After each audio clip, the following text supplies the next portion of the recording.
Money does not define a person's dignity. Annie Carter. Whitmore's voice carried across the private client lounge of Heritage Crown Bank. You may refuse the transaction, but you have no right to throw away a card bearing my name and treat my skin as an insult. Her voice was clear, measured, and calm. Just as a plainly dressed man in gray athletic pants and a navy sweatshirt stepped through the glass entrance. You still dare to talk back to me? Victoria Langford snapped.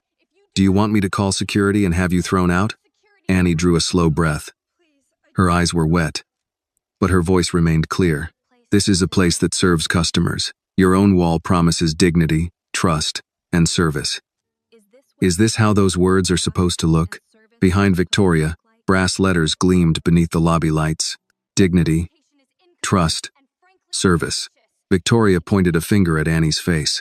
A girl who got lucky enough to win a scholarship should be grateful she has an account at all.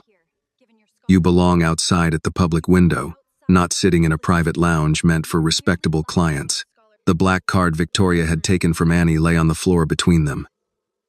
One corner rested beneath the toe of Victoria's cream-colored heel. Miss Langford, Annie said, forcing herself to remain calm. I came here through the university's official process to activate a student account connected to my merit scholarship. My identification and documents have already been verified twice. There is no need for a performance, Victoria replied. This is a financial institution, not a stage. Then please follow financial procedure. Scan the code, call the university, or contact your own trust department. What legal basis do you have for confiscating my card and accusing me of forgery? Victoria's mouth curled. My basis is experience. Cards like this are not issued to girls who arrive dressed like you. Clothing and skin color do not determine whether a document is authentic. Do not lecture me about my job. I'm not lecturing you, ma'am. I'm asking you to verify my name. Victoria struck the desk with her palm. Security, remove her from this lounge. Take her to the outside service window where she belongs. Several customers turned in their leather chairs. An older woman lowered the magazine in her lap.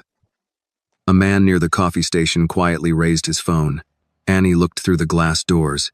Heat shimmered over the pavement, and 3 people waited beneath a narrow metal awning. I am not here to withdraw money, she said. I have an appointment to activate my account. You came here to create trouble. No, ma'am. I came here because the bank told me to. Throw her out. At that moment, the man who had entered moved forward and placed himself between Annie and Victoria. What is happening here? He asked. His voice was low, but the room seemed to settle around it. Victoria looked him over. She saw worn running shoes, an old canvas backpack, and no visible sign of wealth. And where did you come from? She asked. This is a private client area. Annie turned and froze. Jonathan, Dad. The man looked at her. Are you all right? What are you doing here? Before he could answer, Victoria laughed. So you have an accomplice. You're her father, aren't you? Of course you're exactly alike. Only a poor, uneducated father could raise a fraudulent daughter who uses forged documents to steal the bank's money. The two of you look like refugees who wandered in here looking for something to take. Jonathan Whitmore's expression did not change. Did you verify the documents? I do not answer to you. You accused my daughter of fraud. I am asking what evidence you have. The evidence is standing in front of me. Annie stepped closer to her father. Ma'am, you may disagree with me, but you will not speak to my father that way. He has done nothing wrong. Victoria looked at Jonathan's backpack. Nothing wrong? He enters a restricted lounge carrying that filthy bag, refuses to leave, and challenges the branch director. For all I know, he brought something dangerous inside. Jonathan kept both hands visible. That is a serious accusation. Victoria pressed the security alarm beneath the desk. Security. I want both of them restrained. 3 guards entered from the side corridor. Samuel Brooks, the senior supervisor, raised one hand as he approached. Everyone stay calm. Miss Langford, what happened? These 2 threatened employees and attempted to gain access to a fraudulent account. Search them and put them in handcuffs. Samuel looked at Jonathan and Annie. Neither was shouting. Neither was moving toward anyone. Did either of them display a weapon? Not yet. That is not what I asked. Victoria's face tightened. Jonathan spoke calm. Victoria pointed at the backpack. He may be hiding something in there. Samuel turned to Jonathan. Sir, would you consent to a search? No. Victoria gave a sharp laugh. You see? An innocent man would cooperate. An innocent man still has rights. Jonathan said. Before Samuel could respond, Victoria lunged forward and ripped the backpack from Jonathan's shoulder. "Miss Langford, stop!" Samuel shouted.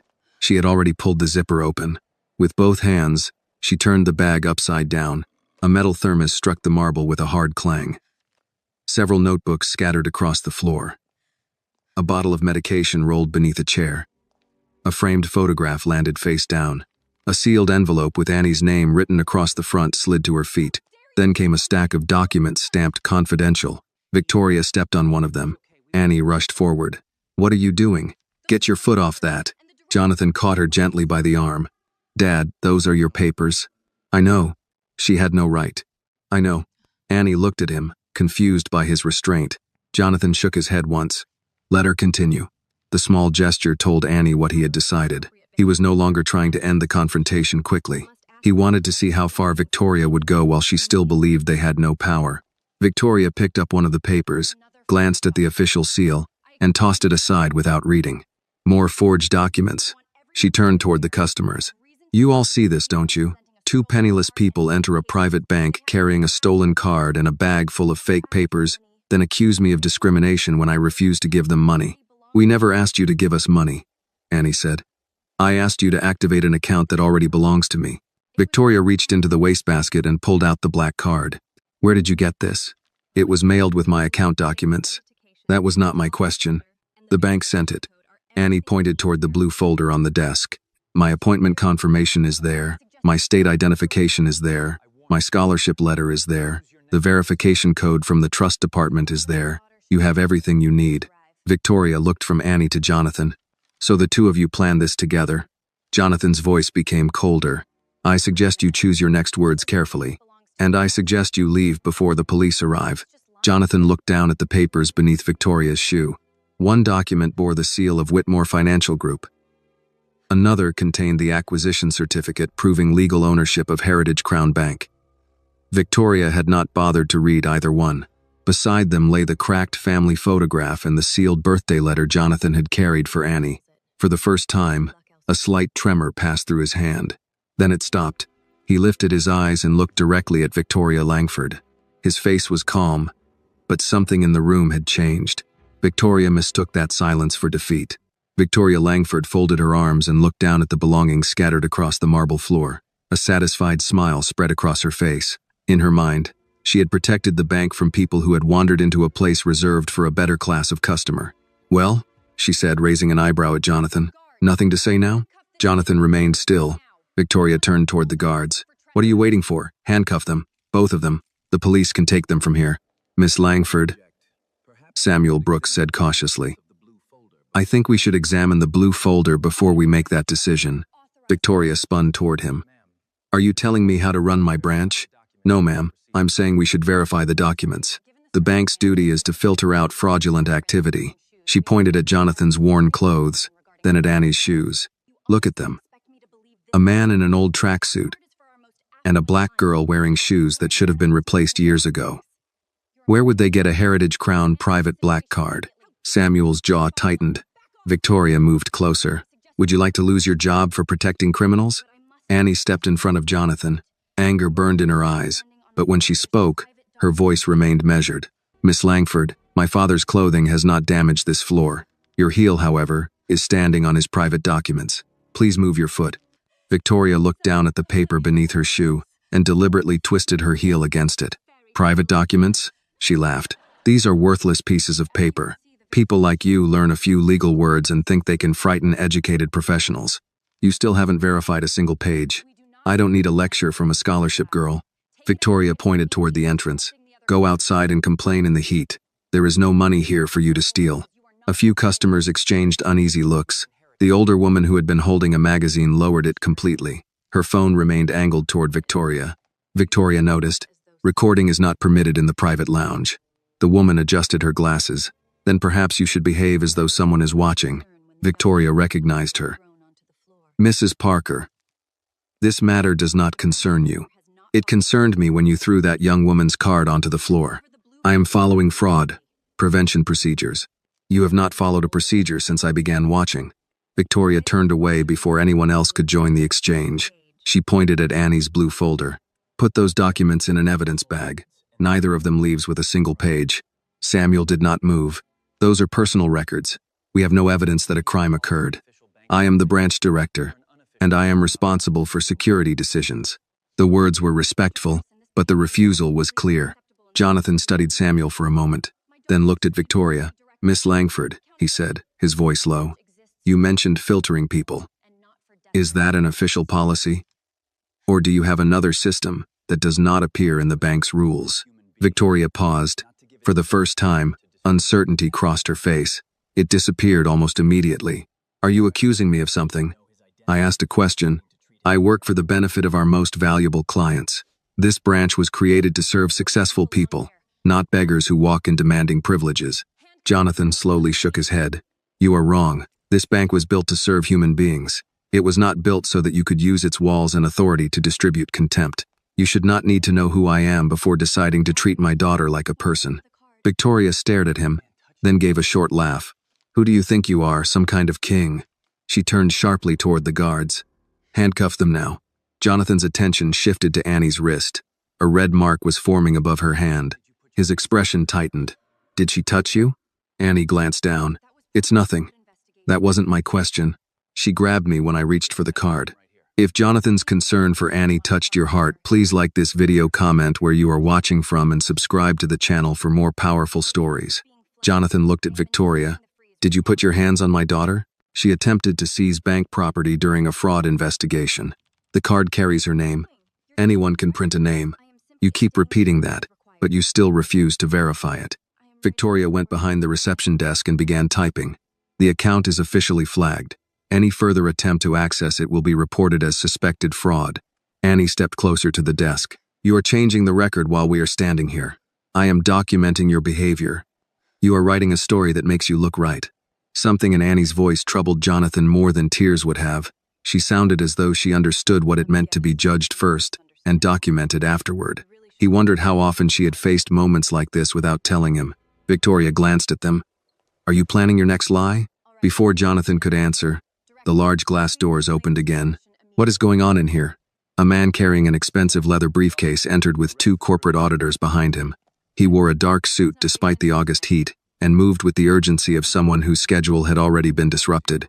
Richard Hale, regional president of Heritage Crown Bank's Carolinas division, had arrived for a scheduled inspection. Victoria's face brightened.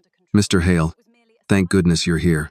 She hurried toward him and lowered her voice into the polished tone she used with senior executives. We have caught 2 fraud suspects. The girl presented a counterfeit black card, and her father brought a backpack filled with forged corporate documents. They became aggressive when I refused access. I have ordered security to restrain them until the police arrive. Richard's eyes followed the direction of her pointing finger. He saw Annie standing beside the reception desk. He saw the belongings scattered across the floor. Then he saw Jonathan. Mr. Hale? Richard did not answer. He stepped forward, nearly stumbling. In front of the clients, employees, police-bound security team, and the woman who had been praising her own judgment seconds earlier. The most powerful banking executive in the region dropped to one knee. Chairman Whitmore, he stammered. Sir, I had no idea you were here. The room fell silent. Victoria stood motionless. Jonathan Whitmore, the billionaire founder of Whitmore Financial Group, the controlling owner of Heritage Crown Bank, and the father of the young woman she had accused of forgery, slowly bent down. He picked up the family photograph and turned it over. A crack ran across David Carter's smiling face. Jonathan brushed a trace of dust from the glass with his thumb. Then he rose and looked directly at Victoria. The triumph had vanished from her expression. For the first time that morning, she understood that the man in worn running shoes had never been powerless. Richard remained on one knee, his eyes fixed on Jonathan as if waiting for permission to breathe. Stand up, Jonathan said. Richard rose at once, but his hands still shook. He glanced at the scattered documents, the cracked photograph, and Annie's black card near the reception desk. Each object told him part of the story before anyone explained it. Victoria looked from Richard to Jonathan, then back again. Chairman Whitmore? No one answered her. Her face tightened as she tried to rearrange the last 10 minutes into something survivable. She stepped away from the paper beneath her heel and smoothed the front of her cream-colored suit. Sir, I believe there has been a misunderstanding. Jonathan slipped the photograph into his backpack. A misunderstanding? Yes, a serious one, of course, but I was following security procedure. This young woman presented an unusual card, and the circumstances did not match the account profile. Annie looked at her. The circumstances? Victoria finally turned toward her, though her attention kept drifting back to Jonathan. Miss Whitmore, had I known who you were. That is the problem, Jonathan said. His voice was not loud, but every person in the lounge heard it. Victoria stopped. You did not need to know I was chairman to treat my daughter like a human being. This bank was built to serve people. It was not built so you could use its walls and authority to distribute contempt. Victoria swallowed. I never intended to disrespect your family. My family? Jonathan asked. A few minutes ago, you called us frauds. You accused me of attempting to rob my own bank.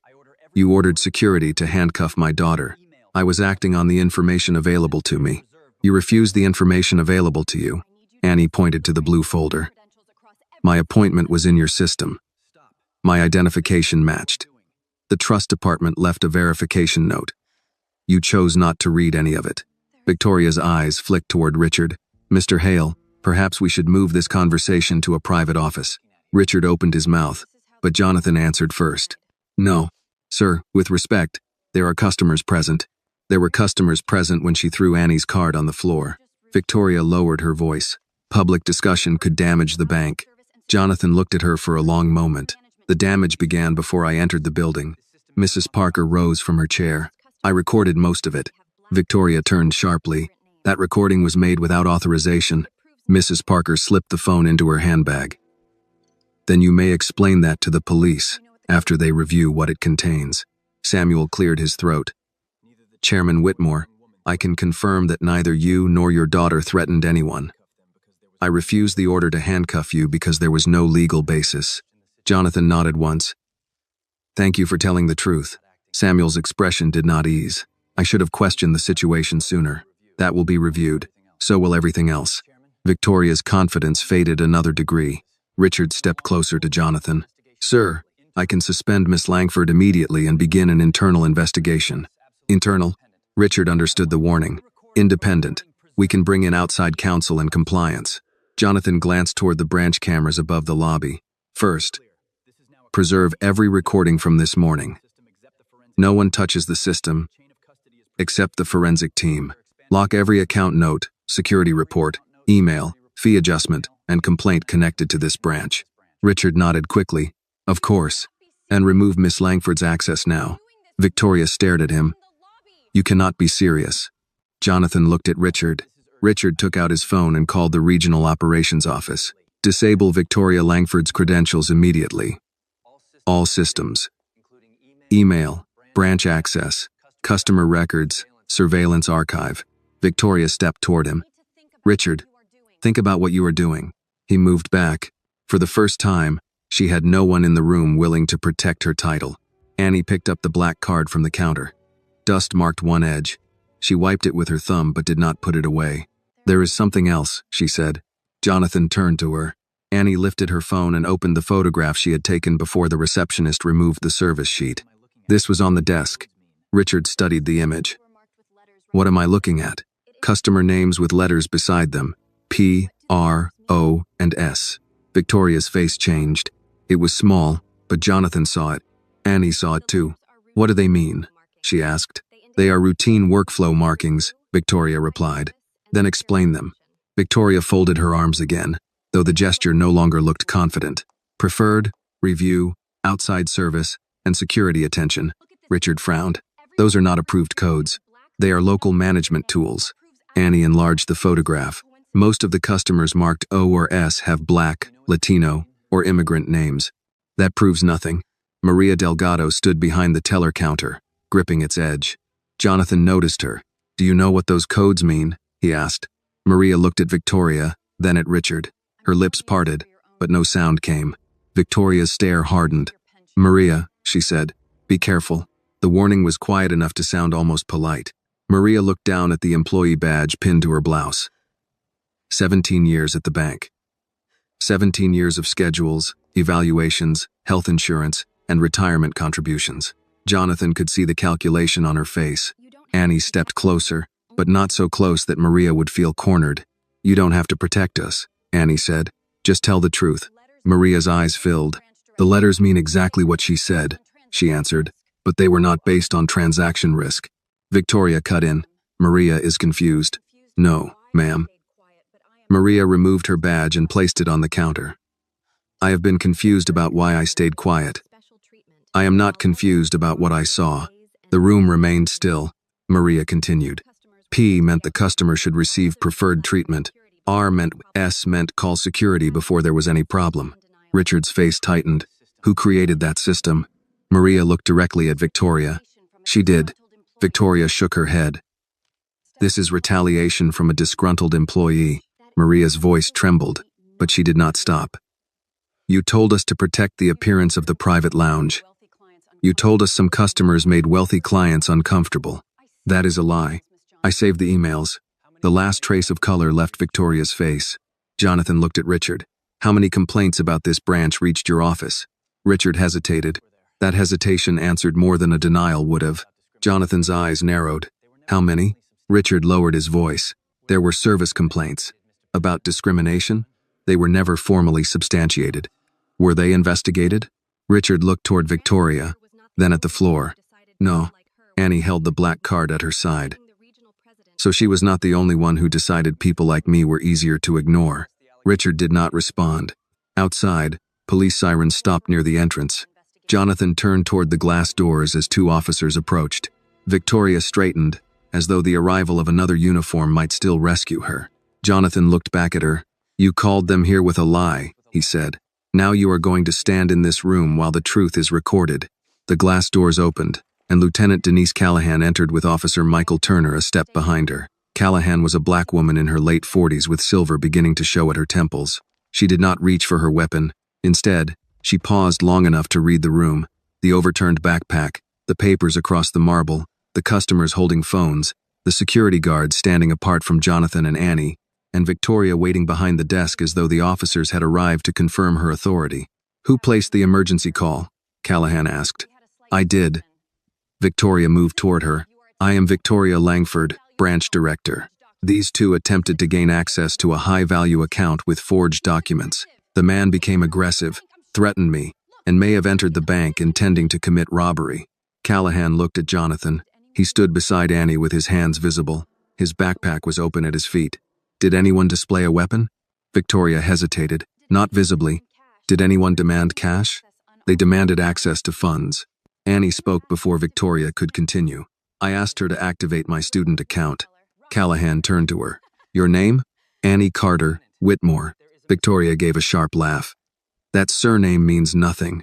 She printed it on a card. Richard stepped forward. Lieutenant, the account is legitimate. Callahan looked at him. And you are? Richard Hale, Regional President of Heritage Crown Bank. Victoria's eyes widened. Richard, you cannot take their side before an investigation. I am not taking a side. I am confirming a fact. Callahan glanced at Jonathan.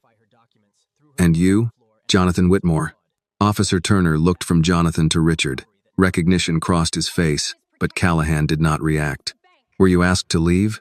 Yes, Jonathan said. After Miss Langford refused to verify my daughter's documents, threw her bank card on the floor, accused us of fraud, emptied my backpack, and reported an attempted robbery that did not occur. Victoria raised her voice. He is the owner of the bank. Of course everyone is going to protect him now. Callahan's eyes settled on her. You did not know that when you called us? No. Then his ownership has nothing to do with whether your report was accurate. Mrs. Parker approached with her phone. Lieutenant, I recorded the confrontation from before Mr. Whitmore identified himself. Victoria pointed at her. That video was taken illegally. Callahan accepted the phone without comment. Did you alter the recording? No. Did you begin filming before the call to police? Yes. Callahan watched in silence. Officer Turner stood beside her, following the screen. The lounge heard only fragments. Victoria ordering Annie outside, the card striking the floor. Jonathan asking for written policy. Samuel refusing to handcuff them, and Victoria claiming Jonathan might be armed after she had already emptied his backpack. When the recording ended, Callahan returned the phone. Thank you, Mrs. Parker. Victoria stepped closer. That does not show what happened before she began recording. It begins before Mr. Whitmore entered, Mrs. Parker said. Callahan looked at Victoria. Do you have surveillance footage? Yes, but access requires authorization. I authorize it, Richard said. Jonathan shook his head. No one opens or alters that archive without an evidence log. Richard understood. He turned to one of the auditors. Dana, contact corporate compliance. Lock the system and preserve every camera from 9 o'clock this morning forward. Victoria moved toward the terminal. I can retrieve the footage now. No, Richard said. Step away from the computer. Her hands froze above the keyboard. Callahan noticed. Have you changed or attempted to delete any record connected to this incident? Of course not. Annie lifted her blue folder. She added a fraud alert after refusing to verify my documents. That is standard procedure. It is not standard to write the conclusion before checking the facts, Annie replied. Callahan asked to see the folder. Annie handed it over. The lieutenant reviewed the appointment, confirmation, identification, scholarship award, and trust department letter. She entered the secure number through the bank's public switchboard rather than calling the number printed on the document. A trust officer answered within seconds. Callahan placed the call on speaker. I am calling from the flagship Charlotte branch regarding an account belonging to Annie Carter, Whitmore. Can you confirm whether an activation appointment was scheduled today? Yes, the officer said. 11:30 in the private client lounge. The account was approved last week. There is a verification note in the internal system. Callahan looked at Victoria. Was that note available to you? Victoria's lips parted. Maria answered from the teller counter. Yes, I showed it to her when Annie arrived. The trust officer continued. Is there a problem with the activation? No, Richard said quickly. The account will be handled after an internal review. Jonathan looked at him. The account should not be delayed because your employee created a false allegation. Richard nodded. You are right. Callahan ended the call. There is no evidence of attempted fraud, theft, or robbery. No one here is being arrested. Victoria's posture stiffened. This is private property. I still have the authority to remove disruptive individuals. Richard stared at her. You no longer have authority over this branch. You cannot suspend me in front of customers. I can and I have. Victoria turned to Jonathan. You are destroying my career over one misunderstanding. Jonathan looked at the mark on Annie's wrist, then at the documents Victoria had stepped on. This was not one misunderstanding. It was a series of choices. I was protecting the bank. You were protecting your idea of who deserved to enter it. Callahan opened her notebook. Miss Langford, I need a formal statement regarding the emergency report. You described a possible weapon and attempted robbery. The video and witnesses do not support either claim. Victoria's face tightened. I felt threatened. By what specific action? He challenged me. He stepped toward the desk. One step, Samuel said. He stopped immediately. Victoria glared at him. You work for me. Not anymore, Richard said. The words struck harder than a shout. Victoria looked around the room for support. The receptionist lowered her eyes. The guards did not move. The customers who had once watched her with uncertainty now watched with judgment. Annie reached into the wastebasket and removed the black card. A smear of dust crossed her printed name. Victoria saw it and changed her tone. Miss Whitmore, I am sorry. Had I understood who you were, I never would have allowed this to happen. Annie held the card between two fingers. That is not an apology. I just said I was sorry. You are sorry because you know who my father is. Victoria glanced at Jonathan. I meant no disrespect to the chairman's family. Jonathan stepped beside Annie. My daughter was my family when you thought we were poor. She was my family when you called her a fraud. She was my family when you ordered guards to put her in handcuffs. Victoria's eyes filled with tears. Whether they came from shame or fear, no one could tell. Jonathan pointed toward the brass words on the wall. Dignity, trust, service. You repeated those words in staff reports. You stood beneath them every day. Yet the first time my daughter asked you to honor them, you treated her dignity as counterfeit. Richard lowered his head. Jonathan turned to him. You said complaints reached your office. Richard swallowed. Some did. How many? I do not know without reviewing the files. Then review all of them. Every complaint, every fee adjustment, every outdoor referral, every security alert, every account marked with those letters. Richard nodded. Jonathan looked at Maria. You said you saved emails. They are on my home computer and in a private account. Do not delete anything. An independent investigator will contact you. You will receive written whistleblower protection before leaving today. Maria's shoulders loosened for the first time. Callahan asked Victoria to accompany Officer Turner to a consultation room for her statement. Victoria did not move. Then Annie spoke. One more thing. Everyone looked at her. She raised the black card.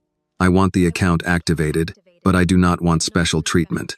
I want the same procedure you should have followed when I walked in alone. Jonathan watched his daughter and understood that the most important authority in the room did not come from ownership. It came from a young woman refusing to let power rewrite what had happened before power arrived. Maria came around the teller counter carrying Annie's blue folder. Her hand still trembled, but her voice was steady. I can process the activation, she said. If Miss Carter, Whitmore agrees, I will follow the same verification steps required for any student account. Annie nodded. That is all I asked for. Richard moved toward the private desk. I can have someone from Executive Services handle it. No, Annie said. Mrs. Delgado can do it. Maria looked at her in surprise. You were the first person here willing to say what happened, Annie continued. I trust you to finish the process. Jonathan said nothing.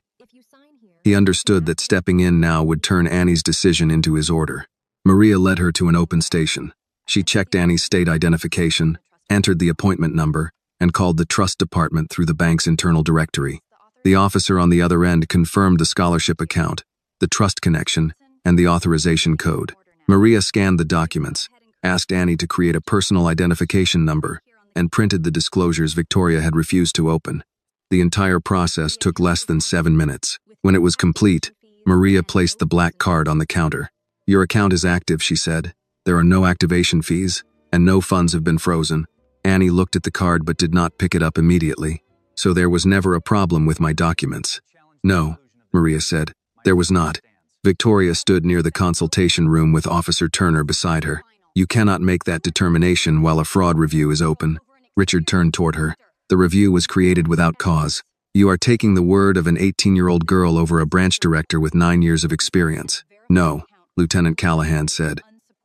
We are taking the documents, the recording, the witnesses, and the verified account over your unsupported accusation. Victoria's mouth tightened. Jonathan watched Maria return each paper to the blue folder. She aligned the corners carefully, as though restoring order to Annie's day 1 page at a time. Mrs. Parker approached the counter. Young lady, may I say something? Annie turned. My name is Evelyn Parker. I have banked here for 22 years. I should have spoken sooner. You recorded it, Annie said. I watched before I recorded. Mrs. Parker glanced toward Victoria. There is a difference. Annie considered the admission. You spoke before you knew who my father was. Later than I should have. But you spoke. Mrs. Parker nodded, accepting neither praise nor forgiveness she had not requested. A man near the coffee station raised his hand slightly. He was in his 60s, wearing a navy blazer over a golf shirt. I have something to add, he said. 3 months ago, my business partner came here to deposit a check. He is black. Security stood beside him through the entire transaction. I came in the following week with a larger check, and no one asked me a single question. Victoria interrupted. Customer experiences vary according to risk. The man looked at her. We own the same company. Another woman spoke from a leather chair near the window. She wore a hotel housekeeping uniform and held a payroll envelope in her lap. They sent me outside last winter, she said. It was raining. I had identification, but Miss Langford said the private lobby was for appointment clients. 2 people without appointments walked in while I waited. Richard looked toward Maria. How often were customers sent to that window? Maria hesitated. Almost every day. Based on what? Miss Langford called it presentation. Victoria shook her head. That is not what I said. Maria met her eyes. You told us to protect the atmosphere. The receptionist, who had remained silent behind the desk, covered her mouth with one hand. Jonathan noticed. What is your name? He asked. Claire Benson, Seer. Jonathan flinched slightly at the first name but did not show it beyond a pause. Miss Benson, did you see Annie's appointment when she arrived? Claire nodded. Did you tell Miss Langford? Yes. Did she instruct you to ignore it? Claire looked toward Victoria. Richard said, answer truthfully. She said the appointment could have been created through social engineering. She told me not to contact the trust department. Victoria stepped forward. She is frightened and confused. Claire's voice rose for the first time. I am frightened. I am not confused. The room changed again. One employee had spoken, then another. Silence was losing its usefulness. Samuel removed his radio from his shoulder and placed it on the desk. I need to report something as well, he said. Richard turned to him. Security was often called before customers did anything.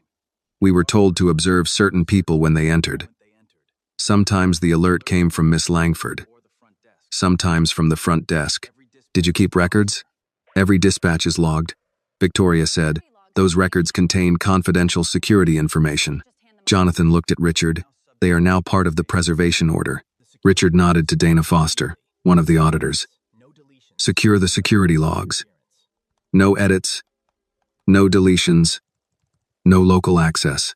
Dana opened her laptop and began contacting corporate compliance. Victoria's composure began to fracture. You are allowing a public spectacle to destroy a successful branch. Jonathan looked around the lounge. A successful branch? This location leads the region in private client revenue. How much of that revenue came from fees imposed on people you sent outside? Victoria stared at him. Maria lowered her voice. There were review fees. Richard turned. What kind of review fees? Enhanced documentation, manual verification, special handling. Were those standard? Not consistently. Victoria stepped toward Maria. You are discussing matters you do not understand. Maria removed the badge she had placed on the counter and held it in her palm. I understood enough to know the same people kept paying more. Jonathan asked, did anyone complain? Yes. What happened to the complaints? Maria looked at Richard. They were sent back to the branch director. Richard's face tightened. Jonathan understood the structure at once. Customers complained about Victoria, and the system returned those complaints to Victoria for resolution. She controlled the conduct, the record, and the response. How many? He asked. I do not know, Maria said. But I helped some older customers fill them out. Mr. Leonard Hayes filed one last spring. He owns the hardware store on Beatty's Ford Road. Annie looked up. I know that name. Jonathan turned to her. He spoke at a youth business workshop, she said. He said the bank charged him thousands in review fees and denied his credit increase. He thought he had filled out something wrong. Maria's eyes filled. He did not. Jonathan looked toward Richard. Find that complaint. Richard motioned to James Liu, the second auditor. James searched the regional complaint database from his tablet. After a minute, he said, there is a closed record under Leonard Hayes. It is labeled Customer Education Issue. Where is the original attachment? Jonathan asked. James continued searching. There isn't one, Victoria said. Customers often submit incomplete complaints. Maria shook her head. I scanned all 6 pages myself. Richard lowered his voice. Victoria, where is the file? I do not remember every document processed in this branch. Jonathan watched her carefully. She remembered Annie's clothing, Jonathan's shoes, and every word she claimed sounded threatening. Yet when records became specific, memory failed her. Lieutenant Callahan closed her notebook. Miss Langford, Officer Turner will take your statement in the consultation room. You are not to access any device or contact any employee about this incident. I need my attorney. That is your right. Victoria looked at Richard. You are going to let them treat me like a criminal? Richard answered quietly. You called them here because you wanted someone treated like a criminal. Officer Turner guided her toward the consultation room. She walked past Annie without looking at her. At the door, Victoria stopped. This bank will regret humiliating me. Annie picked up the black card from the counter. No, she said. The bank will regret believing you. Victoria disappeared behind the glass door. Richard began giving orders to close the branch temporarily. Customers with active transactions would be served, but no new appointments would enter until the records were secured. Employees were instructed not to leave without providing contact information to the investigators. Jonathan walked toward the front windows. Outside, 4 people still waited beneath the narrow awning. Bring them inside, he said. Richard followed his gaze. Sir, the people waiting outside. Bring them water and serve them here. Maria moved first. Within minutes, the elderly woman, the construction worker, and 2 others entered the cool lobby. They looked uncertain, as though they expected someone to tell them they had made a mistake. No one did. Annie stood beside Jonathan and watched Maria offer the elderly woman a chair. Is this what you expected when you bought the bank? She asked. Jonathan shook his head. That does not excuse me. Annie looked at him. You did not know. I owned the place that allowed it. Before she could answer, James Liu approached holding his tablet. Chairman Whitmore, we found something else. Jonathan took the device. On the screen was a quarterly regional report marked reviewed and approved. It showed unusually high security interventions, fee disputes, and customer complaints at Victoria's branch. At the bottom of the page was Richard Hale's electronic signature. Jonathan slowly raised his eyes.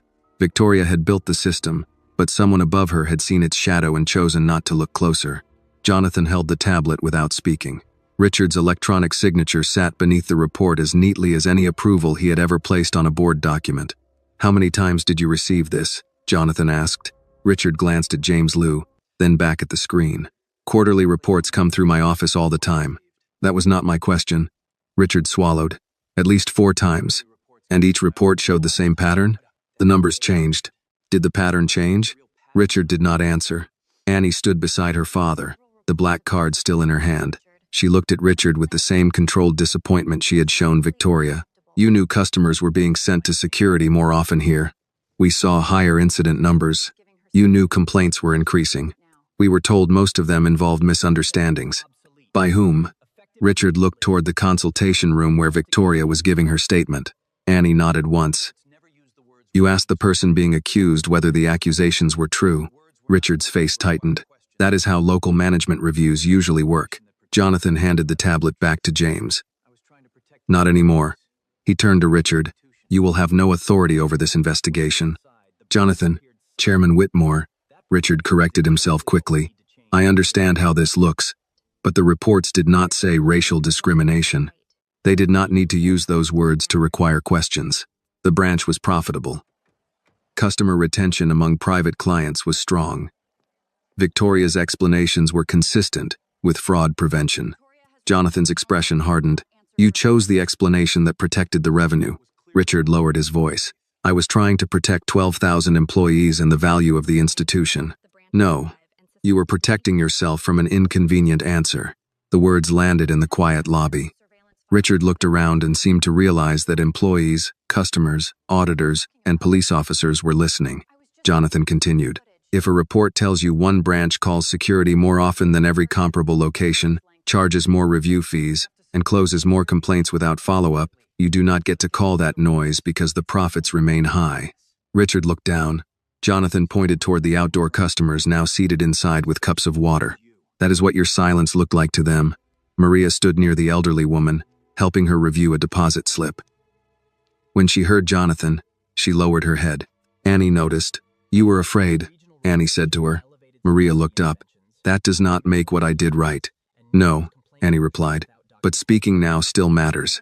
Maria pressed her lips together as if holding back tears. Lieutenant Callahan emerged from the consultation room with Officer Turner. Victoria remained inside with the door closed. Miss Langford has requested counsel, Callahan said. She will not answer further questions until her attorney arrives. That is her right, Jonathan replied. She also claims the report was made in good faith. Samuel gave a short breath through his nose. Callahan looked at him. You disagree? Yes, ma'am. She knew there was no weapon. She knew neither of them had demanded money. I told her that before she called. Will you give a written statement? I will. Callahan nodded. Do not discuss the details with other witnesses before we collect them. Samuel looked toward Maria. Understood. Dana Foster approached with her laptop open. Corporate compliance has locked the branch archive. We also suspended deletion privileges across local accounts.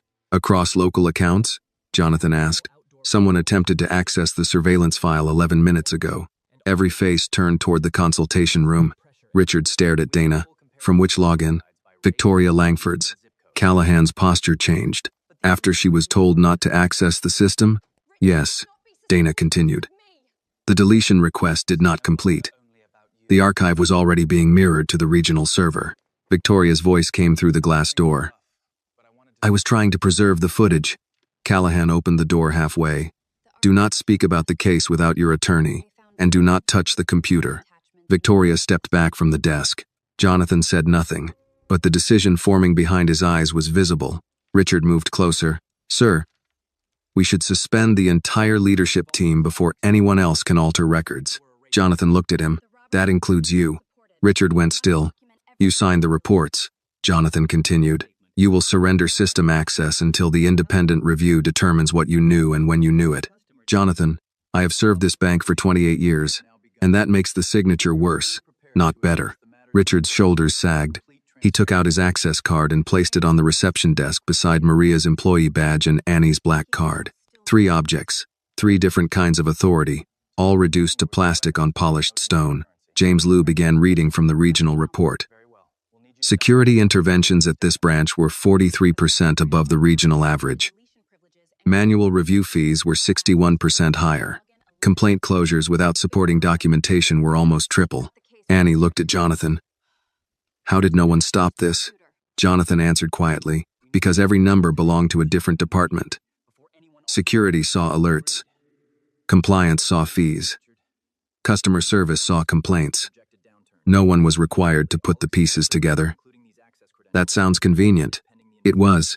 He did not defend the institution. That mattered to her. Dana found another file. There is also an internal email chain from last December. She handed the laptop to Jonathan. Victoria had written, "We need to keep lower value traffic from occupying private client space during peak hours. Use outdoor service whenever presentation or account potential does not support lounge access." Richard had replied, "Use discretion. Keep complaints local." Jonathan read the exchange twice. Richard's face had gone gray. "I meant resolve them locally. I did not mean hide them. You told her to keep them out of sight. That was not my intention. Intent does not erase instruction." Annie looked at the words on the screen. "What does account potential mean?" Dana answered carefully. "Expected profitability. So people were treated according to how much money the bank thought it could make from them." No one contradicted her. The elderly woman from outside raised her hand from the chair where Maria had seated her. "Excuse me," she said. Jonathan turned. "My name is Dorothy Mills. I have had an account here for 34 years. I do not have much money in it, but my social security check comes every month. Does that make me lower value traffic?"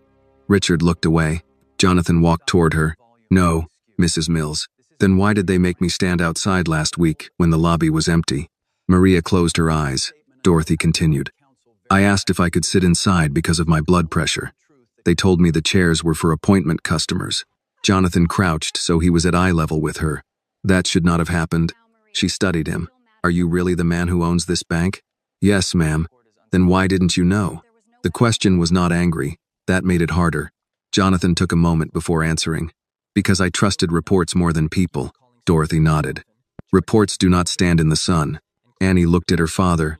Jonathan absorbed the words without looking away. "You are right." He stood and turned toward Dana. "Add every outdoor referral to the review. Contact customers before reviewing their files. Ask whether they consent to participate. No one is to be pressured." Dana nodded. To James. "Compare fee overrides by race, age, zip code, business type, and account balance. Use independent analysts." James entered the instructions. To Richard, "Remain available, but leave the branch after surrendering your devices to compliance." Richard's voice was barely audible. "Am I suspended?" "Yes." Victoria opened the consultation room door before Callahan could stop her. "You cannot suspend him because of me." Jonathan looked at her. "This is no longer only about you." For the first time, fear appeared in Richard's eyes for a reason larger than his job. He understood that the scandal had moved beyond one branch director. It had reached the level where people who ignored the warning signs would also have to answer. Outside, the heat pressed against the glass. Inside, the cooling system hummed above customers who had spent years being told to wait elsewhere. Jonathan looked at Annie. "I came here to surprise you for your birthday." She glanced at the scattered papers and the card in her hand. "You did." A faint, tired smile passed between them, gone almost as soon as it appeared. Then Dana's phone rang. She listened for several seconds and looked toward Jonathan. The archive team found 12 deleted complaint attachments in the backup system. Jonathan's face became still again. Victoria closed her eyes. The branch had spent years erasing people from the record. Now the record was beginning to speak. Dana ended the call and turned her laptop toward Jonathan. The backup system recovered 12 complaint attachments that were deleted from the local archive. Some go back more than 3 years. Jonathan looked at the file names. Leonard Hayes appeared twice. Dorothy Mills appeared once. Several others belonged to customers whose names had been marked with O or S on Victoria's service sheets. Open the oldest one, he said. Dana clicked the first document. It was a scanned letter written by a retired nurse named Gloria Bennett. She described being sent outside during a winter storm while waiting to replace a damaged debit card. She had asked to sit in the lobby because of arthritis. The branch denied the request, then recorded her complaint as, "Customer became emotional after standard identity review." The next attachment came from Leonard Hayes. 6 pages, exactly as Maria had remembered.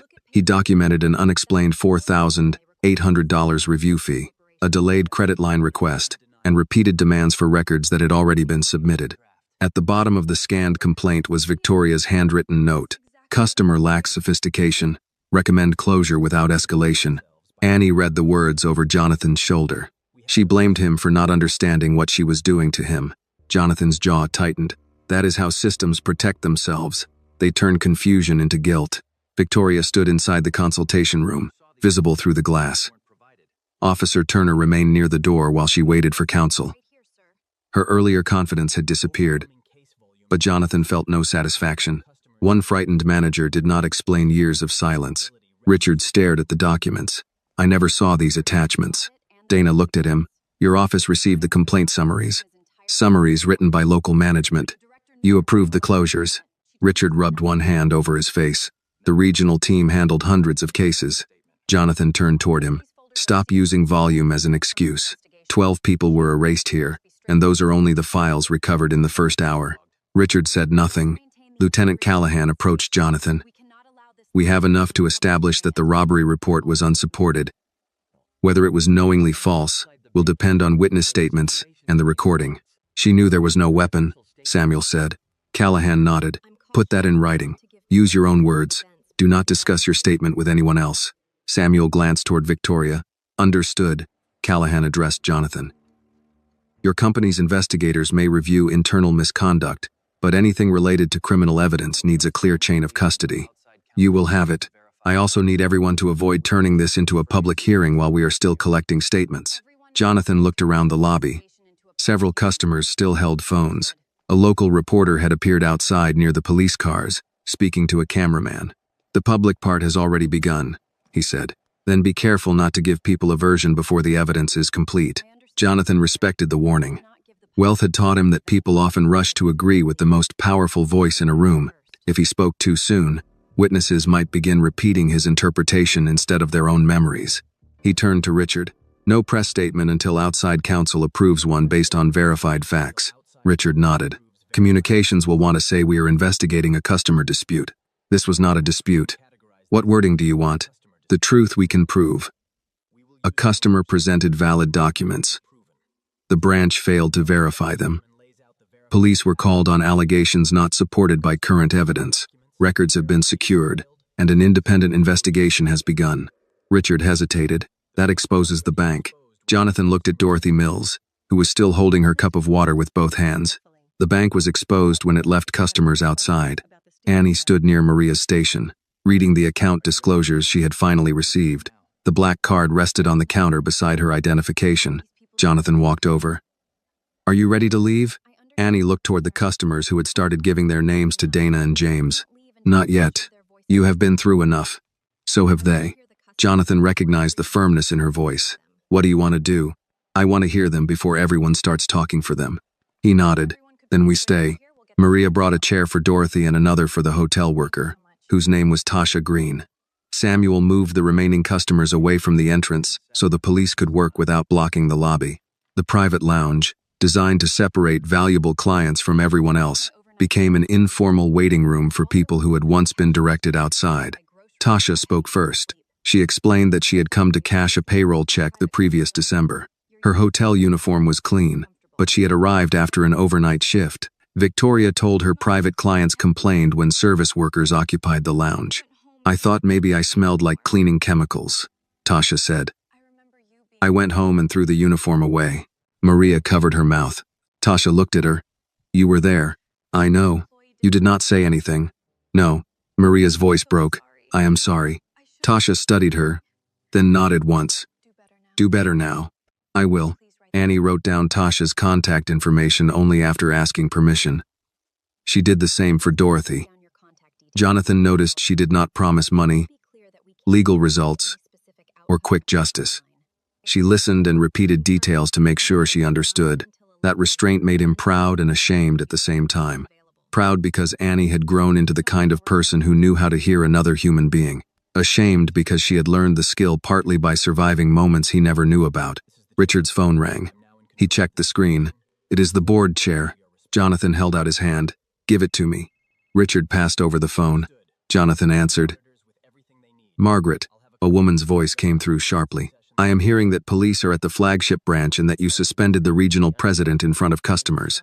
"That is correct. Do you understand what this could do to the stock price if it reaches the press?" Jonathan looked through the glass doors. The reporter outside was now interviewing one of the customers who had been waiting at the outdoor window. "It has reached the press. We need to contain this." "No, we need to preserve evidence. Those are not mutually exclusive. They become mutually exclusive when containment means hiding what happened." Margaret lowered her voice. "You are personally involved. Your daughter is the complainant. You cannot run the investigation." "I agree." The answer surprised her into silence. Jonathan continued. "An independent firm will lead it. I will not direct witness interviews, findings, or discipline beyond immediate access restrictions necessary to protect records. Then leave the branch. Not until my daughter is ready. This is exactly why personal involvement is dangerous." Jonathan watched Annie sit beside Dorothy while the older woman described being told she had the wrong kind of account for indoor service. "Personal involvement is the reason I finally saw what the reports concealed." Margaret paused. "The board will meet tonight. I will attend. What are you planning to tell them?" "The same thing I am telling you. We do not protect the institution by protecting its lie." He ended the call and returned the phone to Richard. Richard looked uneasy. "The board may decide your judgment is compromised." "They may be right." Annie overheard and turned toward him. "Would they remove you?" "They could limit my authority during the review." "Because you defended me?" "Because I own the bank and I am your father. Fair investigations require distance." Annie considered that. "Then let them investigate you too." Jonathan almost smiled. "That sounds like your mother." "Which one?" The question carried no bitterness. Annie had lost her biological mother young, Claire later, and David between them. Love had never arrived in a simple shape. "All of them," Jonathan said. Dana's laptop chimed again. She read the new message and looked up. The recovery team found 43 more deleted complaint references. The attachments are still being reconstructed. Richard closed his eyes. Jonathan looked toward the brass words on the wall. Dignity, trust, service. The bank had printed them in metal because metal appeared permanent. By evening, he understood that words were the easiest part of an institution to preserve. The harder part was finding the people it had trained itself not to hear. By 6 that evening, the flagship branch no longer looked like a place designed to impress wealthy clients. The glass tables had been pushed together for witness forms. Bottled water stood beside legal pads. Employees moved quietly between police officers, auditors, and customers who had decided to stay. Outside, television vans lined the curb. Jonathan watched the activity from near the reception desk. He had not changed clothes. The navy sweatshirt and worn shoes that Victoria had used to judge him now appeared on every news screen mounted inside the lobby. A reporter stood beyond the glass doors speaking into a microphone. Heritage Crown Bank has confirmed that an independent investigation is underway after allegations of racial discrimination at its flagship Charlotte branch. The bank's chairman, Jonathan Whitmore, was present during the incident involving his adopted daughter. Annie heard the phrase and looked toward the television. "Now everyone knows." Jonathan followed her gaze. "I'm sorry." "For what?" "That your birthday became public property."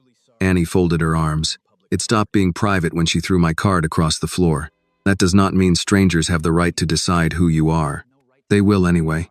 Her answer was not bitter. It was tired. Jonathan wanted to tell her that the attention would pass, but he had spent too many years around public scandals to offer a promise he could not keep. News moved quickly, but humiliation had a longer memory. Dana Foster approached with 2 printed pages. The communications team drafted a statement. Jonathan read the first line. "Heritage Crown Bank is aware of a customer service dispute involving account verification procedures at its Charlotte flagship location." He handed it back. "No." Dana nodded as if she had expected the answer. "What should it say?" "That there was no customer service dispute." Richard, who was waiting near the security desk to surrender his company phone, stepped closer. "We should avoid conclusions before the investigation is complete." Jonathan looked at him. "We can state verified facts without pretending both sides made equal mistakes." The lawyers will object. Let them. Richard lowered his voice. A statement that admits procedural failure could trigger claims across the region. The claims already exist. The statement does not create them. Dana opened a clean document. Jonathan dictated slowly. A customer arrived with a valid appointment and legitimate identification. Branch personnel failed to complete available verification procedures. Police were contacted based on allegations that current evidence does not support. The bank has preserved relevant records and appointed outside investigators. Any customer or employee with related information may contact an independent reporting line. Annie looked at him. Add that people can report without going through branch management. Dana typed the sentence. Jonathan nodded. Good. Richard exhaled. That will be treated as an admission. It is an admission that we know what we saw. Lieutenant Callahan approached with her notebook closed. We have the statements we need for tonight. Miss Langford's attorney arrived through the rear entrance. She will leave after surrendering her devices.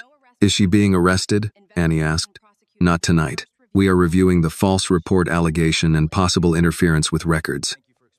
Those decisions belong to investigators and prosecutors, not the bank. Annie accepted the answer. Thank you for explaining. Callahan looked at Jonathan. Your security team preserved the dispatch call. The language is clear. She reported an attempted robbery and possible weapon after being told neither had occurred. Jonathan glanced toward the consultation room. Then the record will speak. It will speak better if people do not exaggerate at first. I understand. Callahan studied him for a moment, perhaps deciding whether a billionaire was capable of accepting instruction. Good. Across the lobby, Mrs. Parker finished signing her witness statement. Before leaving, she stopped beside Annie. You handled yourself well today. Annie gave a small nod. I was scared. Those things can both be true. Mrs. Parker placed a business card on the counter. It identified her as Evelyn Parker, retired Superior Court judge. If anyone pressures you about your statement, call the number on the back. You don't have to do that. I know. Annie turned the card over. A personal phone number had been written in blue ink. Mrs. Parker looked at Jonathan. Your daughter has better judgment than several executives I have met. Jonathan glanced at Richard. I am beginning to understand that. Richard did not respond. Maria came from the break room carrying her purse. Am I allowed to go home?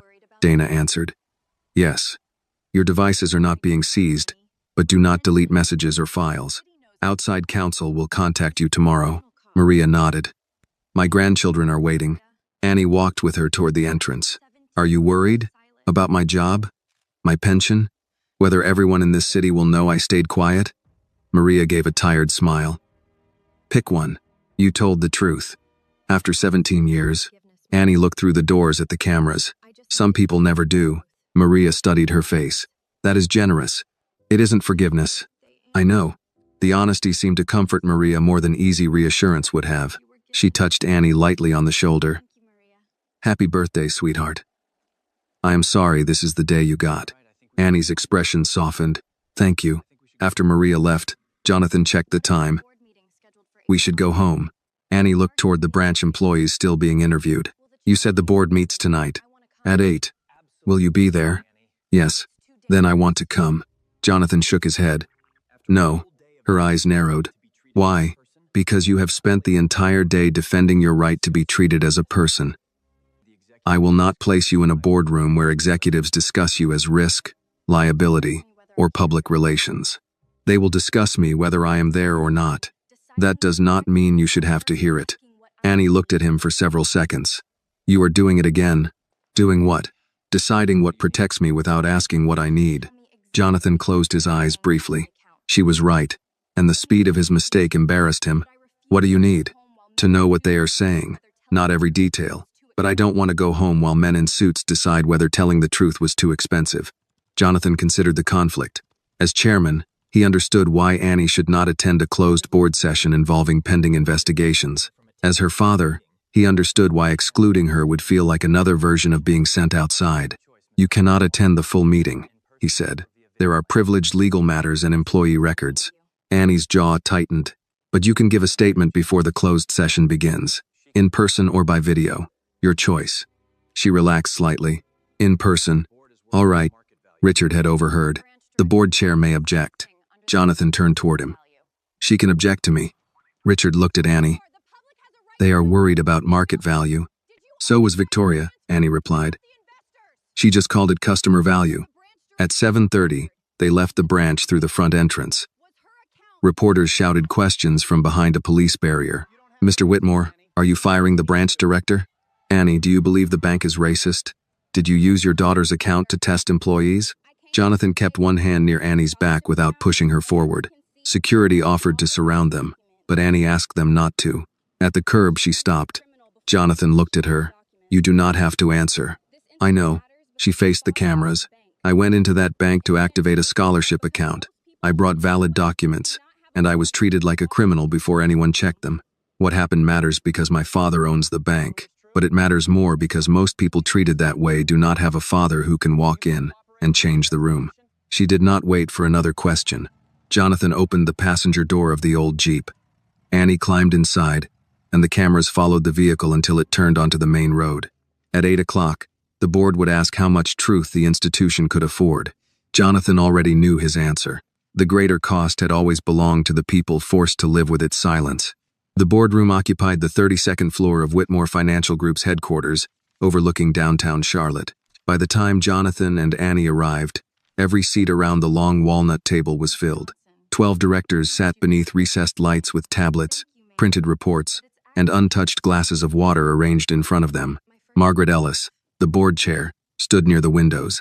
She was 62, silver-haired, and known for never wasting a word. Jonathan, she said. Then she looked at Annie. Miss Carter, Whitmore. Annie is fine, Annie replied. Margaret nodded once. Thank you for coming. No one mentioned her birthday. Jonathan noticed that several directors avoided looking directly at her. They had spent the previous hour discussing exposure, stock value, regulatory risk, employee morale, and potential litigation. Annie had entered the room as the person whose experience created those categories. Margaret gestured toward an empty chair at the end of the table. You may sit there. This portion of the meeting will be recorded. After your statement, we will move into a closed session. Annie sat.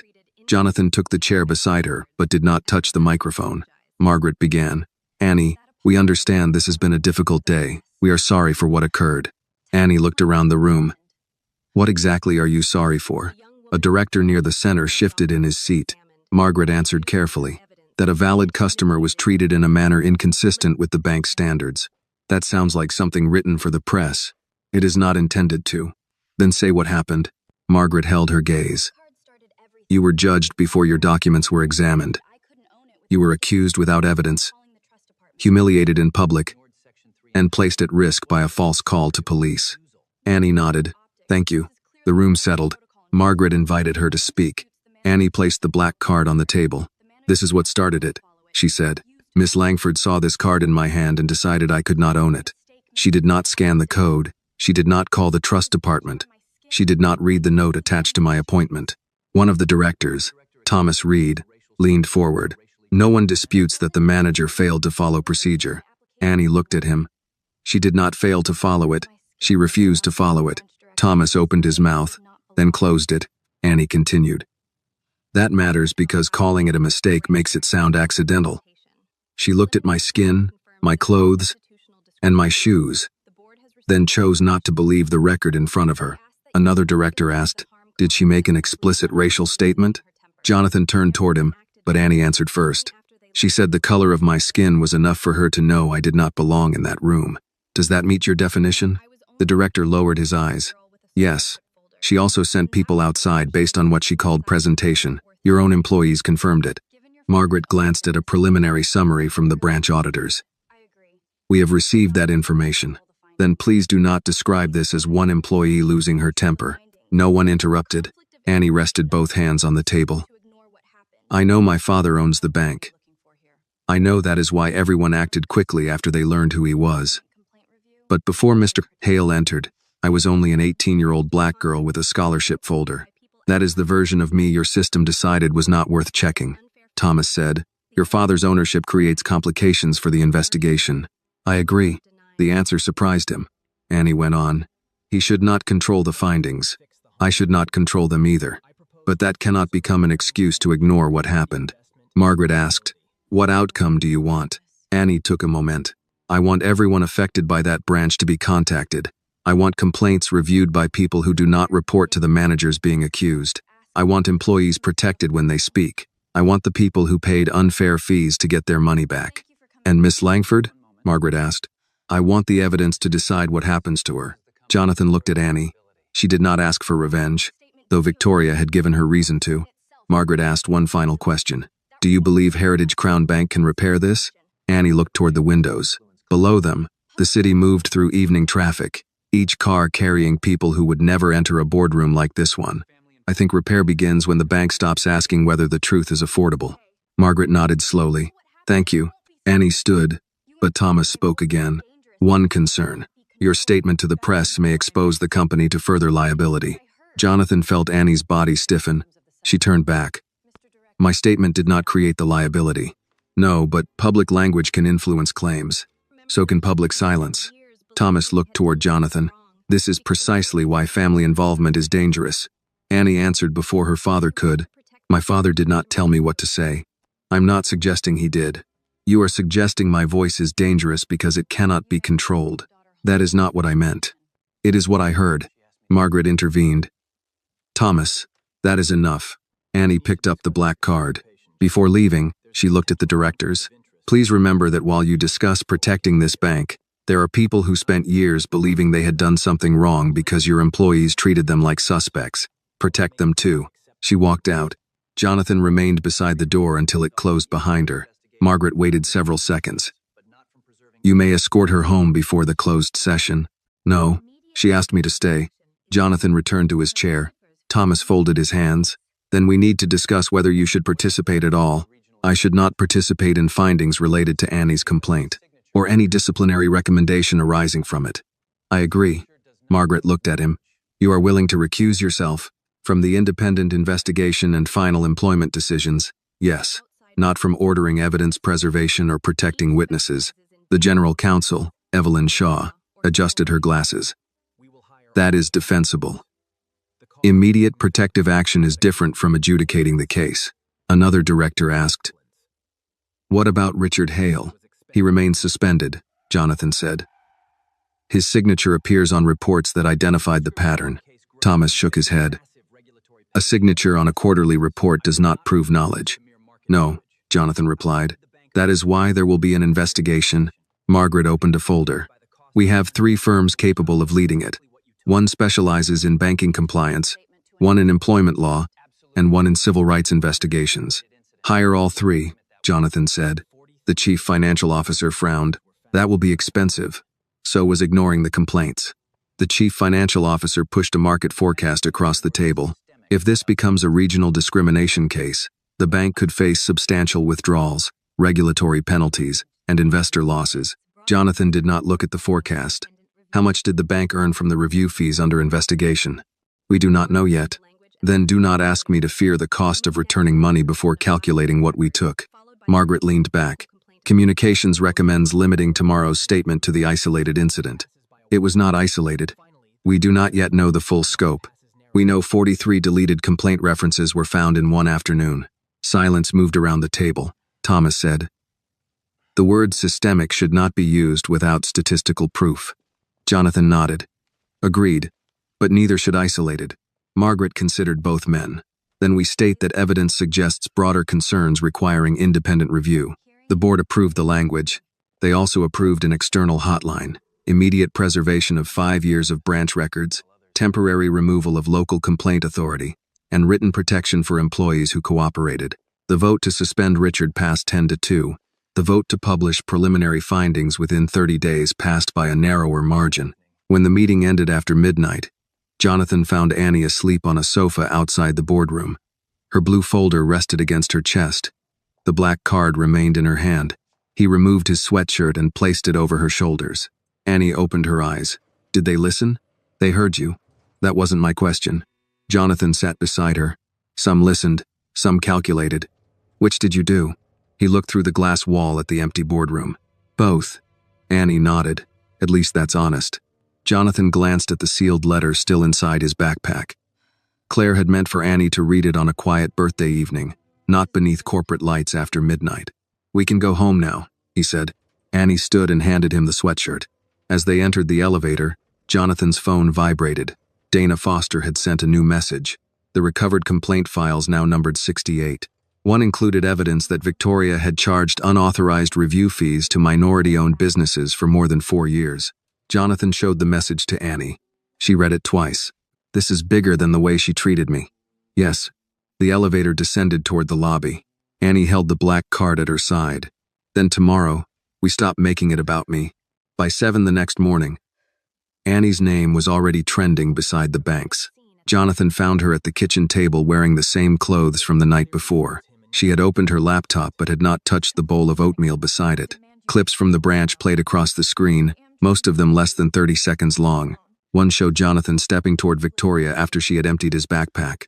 Another began with Annie raising her voice but left out the moment Victoria threw the card. A commentator described the incident as a dispute between a billionaire's family and a bank employee enforcing security rules. Annie closed the laptop. They made her the victim. Jonathan poured coffee into an old ceramic mug. They made a version that fits the clip. The full recording exists. Truth is slower than a headline. She looked at him. That sounds like something people say when they have enough power to survive the headline. He accepted the criticism. You're right. His phone had not stopped vibrating since dawn. Board members, attorneys, reporters, regulators, and executives all wanted answers. Jonathan had ignored most of them long enough to make breakfast. He placed 2 slices of bread in a skillet and added cheese between them. Annie watched him. What are you doing? Your mother used to make grilled cheese when the day started badly. It's 7 in the morning. She believed grilled cheese was not controlled by the clock. That earned the first faint smile he had seen since they left the bank. Jonathan opened a can of tomato soup and poured it into a small pot. The meal was simple, familiar, and tied to a kitchen that no longer existed. Claire had often cooked it when bills were late, when medical appointments went badly, or when Jonathan came home convinced he had failed everyone. Annie looked toward the backpack on the counter. Claire's sealed letter remained inside. You were going to give me that yesterday. Yes. Did she write it before she died? Years before. Have you read it? No. Annie lowered her eyes. Not yet. You decide when. His phone rang again. This time the caller was Margaret Ellis. Jonathan answered on speaker. The statement went out at 6:30. Margaret said, "The outside hotline is active. We have already received 27 calls." From customers? Customers and former employees. Annie looked up. Margaret continued. Victoria's attorney released a statement 20 minutes ago. She claims she followed anti-fraud training and was retaliated against after refusing special treatment to the chairman's daughter. Jonathan turned off the stove. Did she mention the valid appointment? No. The recorded slurs? No. The false robbery report? She says she perceived a threat. Annie let out a quiet breath. Of course she does. Margaret paused. There is more. Her attorney says the incident may have been staged to justify leadership changes at the bank. Jonathan's jaw tightened. Do not respond emotionally. Margaret said, I am not emotional. You stopped moving. Annie glanced at him. Margaret knew him well. Jonathan turned the burner back on. The bank will not argue through the press. Release the verified timeline and direct all questions to outside counsel. That is already being prepared. Include the trust department confirmation. Legal is reviewing it. Good. Margaret lowered her voice. Jonathan, this may become worse before it becomes clearer. It was already worse for the people nobody believed. He ended the call. Annie opened her laptop again. Comments continued appearing beneath her statement outside the bank. Some praised her courage. Others accused her of pretending to be ordinary while holding a billionaire's card. One person wrote that a real scholarship student would never have access to private banking. Another asked why she wore inexpensive shoes if her father was wealthy. Annie read the words silently. Jonathan placed a plate in front of her. Do not let strangers decide what you meant. They are not deciding what I meant. They are deciding what kind of person I am. They do not know you. That has never stopped anyone. He sat across from her. Do you want the communications team to protect your identity? It is too late. We can ask outlets not to use your photograph. They already have it. We can issue a statement about the scholarship. Annie looked at him. Then they will say I needed my father's company to prove I earned it. Jonathan had no immediate answer. She picked up half the sandwich but did not eat. Yesterday, I was not believable because I looked poor. Today, I am not believable because you are rich. That is not your contradiction. It still becomes my burden. Jonathan leaned back. For years, he had solved problems by finding the correct lever. Money, counsel, influence, time. Annie was showing him a wound with no lever. "What do you need from me?" he asked. "Not a statement, not a lawyer. Just let me finish being angry before you turn it into a plan." Jonathan nodded. "All right." They ate in silence for several minutes. At 9, Dana Foster called with preliminary findings. The recovery team had reconstructed 68 complaint references and 31 complete files. 14 involved unexplained fee increases. 9 involved security being called before any suspicious conduct. 11 customers had been directed to the outdoor window despite open seats inside. One former employee reported being ordered to delete a complaint from Leonard Hayes. Another said Victoria instructed staff to identify visual disruptions in the private lounge. Dana added, "We have also found irregularities in fee reversals. Some charges appear to have been removed for wealthy clients, while remaining on similar accounts held by minority-owned businesses." Jonathan asked, "How far back?" 4 years so far. "Preserve everything." "We are." Annie leaned toward the phone. "Has anyone contacted Leonard Hayes?" "Not yet. His number is no longer current." "I know where his store is." Jonathan looked at her. Dana replied, "Annie, witnesses should be contacted through the investigators." "I understand. I am not asking to interview him. I want to tell him the hotline exists." Jonathan considered the risk. "Only if counsel approves, and you do not discuss evidence." Annie nodded. "Fine." After the call, she took Claire's letter from the backpack and held it for a moment. Then she put it back. "Not yet," she said. Jonathan did not ask why. By noon, the bank's stock had fallen 6%. 2 major investors demanded a private briefing. 3 television networks requested interviews. Richard Hale's attorney warned that his client had been made a scapegoat. The pressure arrived exactly as Jonathan expected. First as concern, then as advice, then as fear disguised as responsibility. At 1 o'clock, Margaret called again. "Several directors want to delay the preliminary report." "For what reason?" "They say releasing incomplete findings could damage innocent employees." Jonathan looked at Annie, who was writing Leonard Hayes' store address on a notepad. "Then remove employee names until findings are confirmed. Do not delay the pattern." Margaret sighed. "You know what they are really afraid of?" "Yes. The cost." Jonathan watched Annie fold the paper and place it in her pocket. "Justice becomes expensive right before people decide silence is cheaper." The words came from Claire. She had said them years earlier during one of Jonathan's first lending battles. Annie looked up. "Mom said that?" "Yes." She was right. Jonathan glanced toward the sealed letter. By afternoon, the investigators would begin calling people whose complaints had been deleted. By evening, the bank would know whether the scandal belonged to one branch or to something larger. For the first time since entering Heritage Crown, Annie no longer cared whether the public believed her personally. She wanted the names beneath hers to be heard. The investigators reached Leonard Hayes before Annie did. By mid-afternoon, Dana Foster called to say Leonard had refused to discuss his complaint over the phone. He had listened long enough to hear the name Heritage Crown Bank, then ended the call. He said the bank had enough chances, Dana explained. Annie stood near the kitchen counter with Leonard's store address folded in her hand. "Did you tell him the investigation is independent?" "Yes. He said the last people who called themselves independent still worked for the bank." Jonathan understood the distrust. "Do not pressure him." "I won't," Annie said. "But I want to go see him." Dana hesitated. "That creates a risk.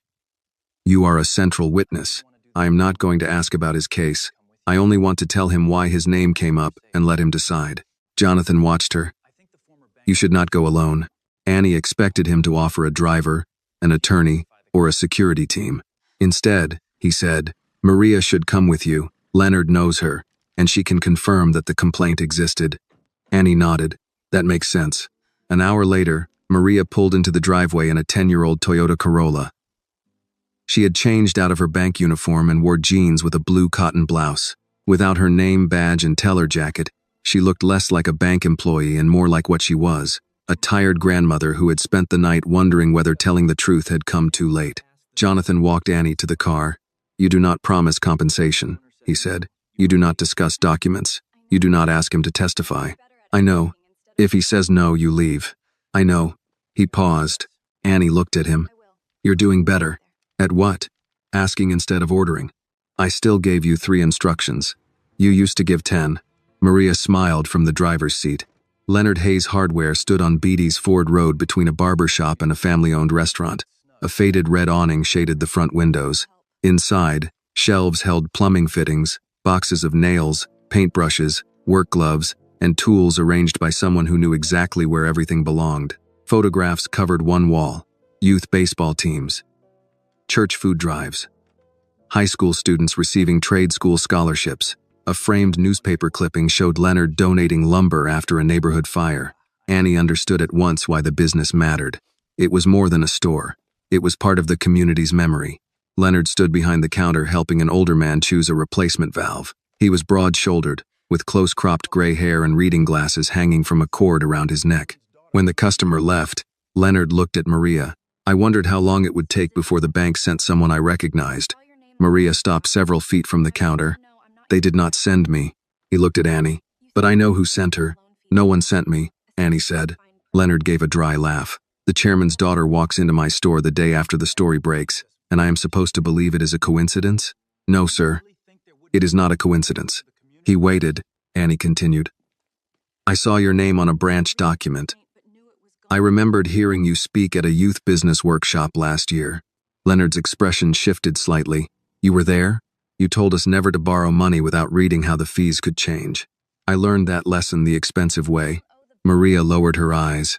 Leonard noticed. You scanned my complaint. Yes. And then it disappeared. Yes. Did you delete it? No. But I knew it was gone, and I did not call you. That difference probably matters to you. It does. Maria's voice tightened. It may not matter to you. Leonard studied her for a long moment. At least that answer is honest. Annie placed a card on the counter. It contained the number for the independent reporting line. You do not owe the bank a statement. You do not owe my father anything.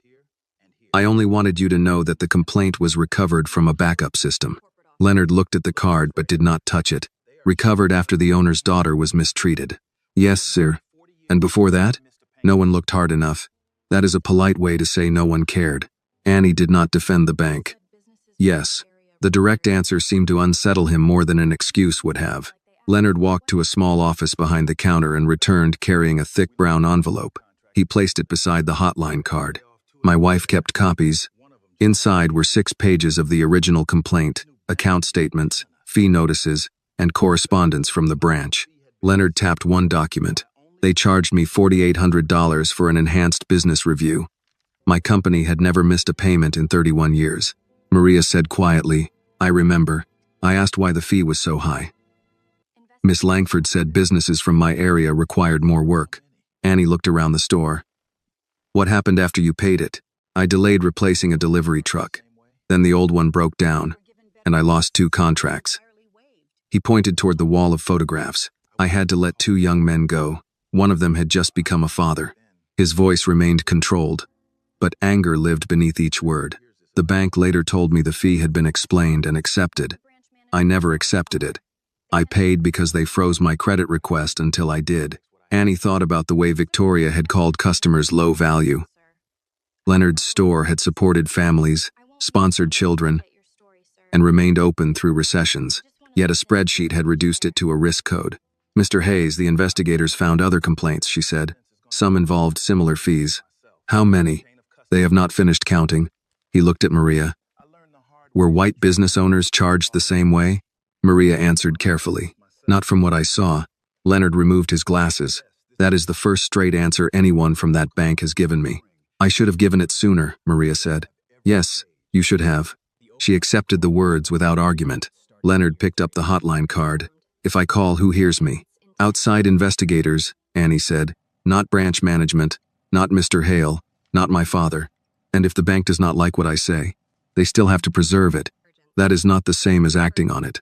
No, sir, it isn't. He looked at her. You do not promise much. I do not want to use promises to get your story. Leonard's expression softened by a degree.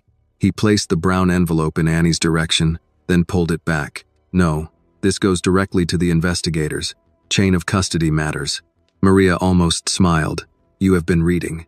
I learned after trusting experts cost me $5,000. He picked up the store phone and dialed the number on the card. Annie and Maria remained silent while he identified himself. This is Leonard Hayes, he said.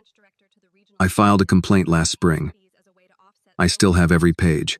Back at headquarters, the data team continued comparing fee overrides, security alerts, and complaint closures across 5 years. By evening, a pattern had emerged that no one could explain as coincidence. Black-owned businesses at Victoria's branch had been charged enhanced review fees at more than 3 times the rate of comparable white-owned businesses. Latino customers faced higher document processing charges. Wealthy clients received quiet reversals when they objected. Working-class customers were told the fees were mandatory. Jonathan read the findings alone in his office. Behind his desk hung a framed copy of Heritage Crown Bank's mission statement. He had approved every word after the acquisition. Fair access, responsible service, community trust. He looked at the numbers again. The institution had learned to speak his values while practicing Victoria's. His phone rang. Dana said, "Leonard Hayes agreed to a formal interview." Jonathan closed his eyes briefly. "Good. There is more. We found an email from Victoria to Richard Hale. She described the enhanced fees as a way to offset what she called high-maintenance community accounts. Did Richard respond?" "Yes." Jonathan waited. Dana read the reply. "Use discretion. Keep complaints local." Jonathan looked through the office windows at the city below. Victoria had built the machinery. Richard had heard it running and decided the noise was profitable. The next phase of the investigation would no longer ask whether the bank had failed. It would ask how many people had helped the failure continue. 6 weeks later, the special accountability hearing began inside Heritage Crown Bank's headquarters in Charlotte. The long hearing room had no marble floors, no leather lounge chairs, and no brass slogans on the wall. There were only plain tables, microphones, water pitchers, and rows of people waiting to speak. Jonathan sat at the board table but not at its center. An independent committee chair, retired federal judge Helen Morris, presided over the proceeding. State banking officials, federal compliance observers, outside investigators, employee representatives, and several affected customers filled the room. A limited number of reporters sat in the back. Victoria Langford entered with her attorney shortly before 9. She wore a dark suit and carried no handbag. Without the private office, the title, and the employees who once hurried to obey her, she looked smaller. Richard Hale arrived separately. He did not look toward Jonathan. Annie sat in the first row beside Maria and Leonard Hayes. The black card rested inside her blue folder. She had considered leaving it at home, but decided the hearing should see the object Victoria had believed mattered more than the person holding it. Judge Morris opened the session. "This is not a criminal trial," she said. "The purpose is to review the independent findings, hear relevant testimony, and determine the bank's institutional response. Any criminal matters remain with law enforcement and prosecutors." Victoria's attorney rose first. "My client denies that race motivated her actions. She was responsible for protecting a high-value financial institution from fraud. The account presented by Miss Carter Whitmore was unusual, and the circumstances justified caution." The lead investigator, Sandra Lee, looked down at her notes. "Caution is not under review," she said. "Selective procedure is." Victoria's attorney continued. "The bank rewarded Miss Langford for aggressive risk management and strong revenue. If the institution now objects to her methods, it must acknowledge that those methods developed under unclear guidance." Jonathan watched Richard shift in his chair. The argument contained enough truth to be dangerous. Victoria had not created the entire culture alone. Profit had protected her. Silence had widened her authority. Managers above her had accepted results without asking how they were produced. But the evidence also showed choice. Sandra began with Annie's appointment record. The screen displayed the scheduled time, trust department note, verification code, and internal authorization. "Miss Langford," Sandra asked, "was this information available when Annie arrived?" Victoria leaned toward the microphone. "There were signs that the account may have been compromised." "What signs?" "The card level did not match the customer profile." "What part of the profile?" Victoria paused. "Her age, her clothing, the absence of a private banker." Sandra displayed the appointment note. "It states that the client would arrive alone. I did not trust the note." "Did you call the trust department?" "No." "Did you use the secure internal directory?" "No." "Did you scan the verification code?" "No." "Then what investigation did you perform before accusing her of forgery?" Victoria looked at her attorney. He said, "My client has answered." Sandra turned toward the screen. The lobby footage began. Annie watched herself enter with the blue folder against her chest. She heard her own polite greeting. She saw Victoria take the card, dismiss the documents, and point toward the outside window. No one in the hearing room moved when the card struck the floor. The video continued through Jonathan's arrival, the security call, the backpack search, and Victoria's false robbery report. Claire's letter slid across the marble. The family photograph landed face down. Jonathan kept his eyes on the screen. Annie reached across the narrow space between their chairs and placed her hand over his. When the recording ended, Judge Morris allowed several seconds of silence before calling Maria. Maria walked to the witness table carrying a small notebook. She described the P, R, O, and S codes. She explained how Victoria told employees to protect the appearance of the private lounge. She admitted that she had followed instructions she knew were wrong. Victoria's attorney stood. Mrs. Delgado, you remained employed under Miss Langford for 17 years, correct? Yes. You accepted promotions and salary increases? Yes. You never contacted law enforcement? No. Is it possible your testimony is influenced by guilt over your own participation? Maria looked at him. My guilt is why I am not asking anyone to call me brave. It is not why the emails exist. A few people in the audience lowered their eyes. Samuel testified next. He explained that security officers were often called before customers displayed suspicious behavior. Why did you comply? Sandra asked. Because the branch director said there was a risk. When did you begin questioning the pattern? When I realized the same kinds of people kept becoming risks before they spoke. Leonard Hayes took the witness chair after lunch. He placed his 6-page complaint and fee notice on the table. My hardware store had never missed a loan payment in 31 years, he said. The bank charged me $4,800 for an enhanced review and froze my credit request until I paid. Victoria's attorney asked whether Leonard could prove the fee was based on race. Leonard answered, I can prove white businesses with weaker records were not charged the same fee. The investigators can explain the numbers. I can explain what it cost me. He described the broken delivery truck, the lost contracts, and the 2 employees he had to release. One of those young men had a newborn, Leonard said. You people call that a fee. In my neighborhood, it was 2 families losing income. Richard was called late in the afternoon. Sandra displayed the quarterly reports bearing his electronic approval. You received warnings about complaint closures, security interventions, and fee disparities? Yes. Did you order an independent review? No. Did you speak with affected customers? No. Did you visit the outdoor service window? No. Why not? Richard looked toward Jonathan, then away. The branch was profitable. Miss Langford explained the numbers as local fraud pressure and customer misunderstanding. Sandra displayed his email.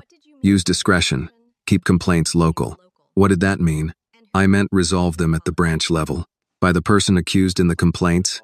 Richard closed his eyes briefly. Yes. Jonathan had been permitted one question. He leaned toward his microphone. When did not knowing become more convenient than finding out? Richard's face tightened. For several seconds, the room waited. When the numbers stayed good, he said, the admission ended the illusion that Victoria alone had caused the harm. Annie was the final witness. She carried the blue folder to the table and placed the black card beside the microphone. I earned my scholarship, she began. I completed the application, wrote the essays, maintained my grades, and worked after school. I went to the bank alone because I thought adulthood meant handling my own responsibilities. Victoria looked down. Annie continued.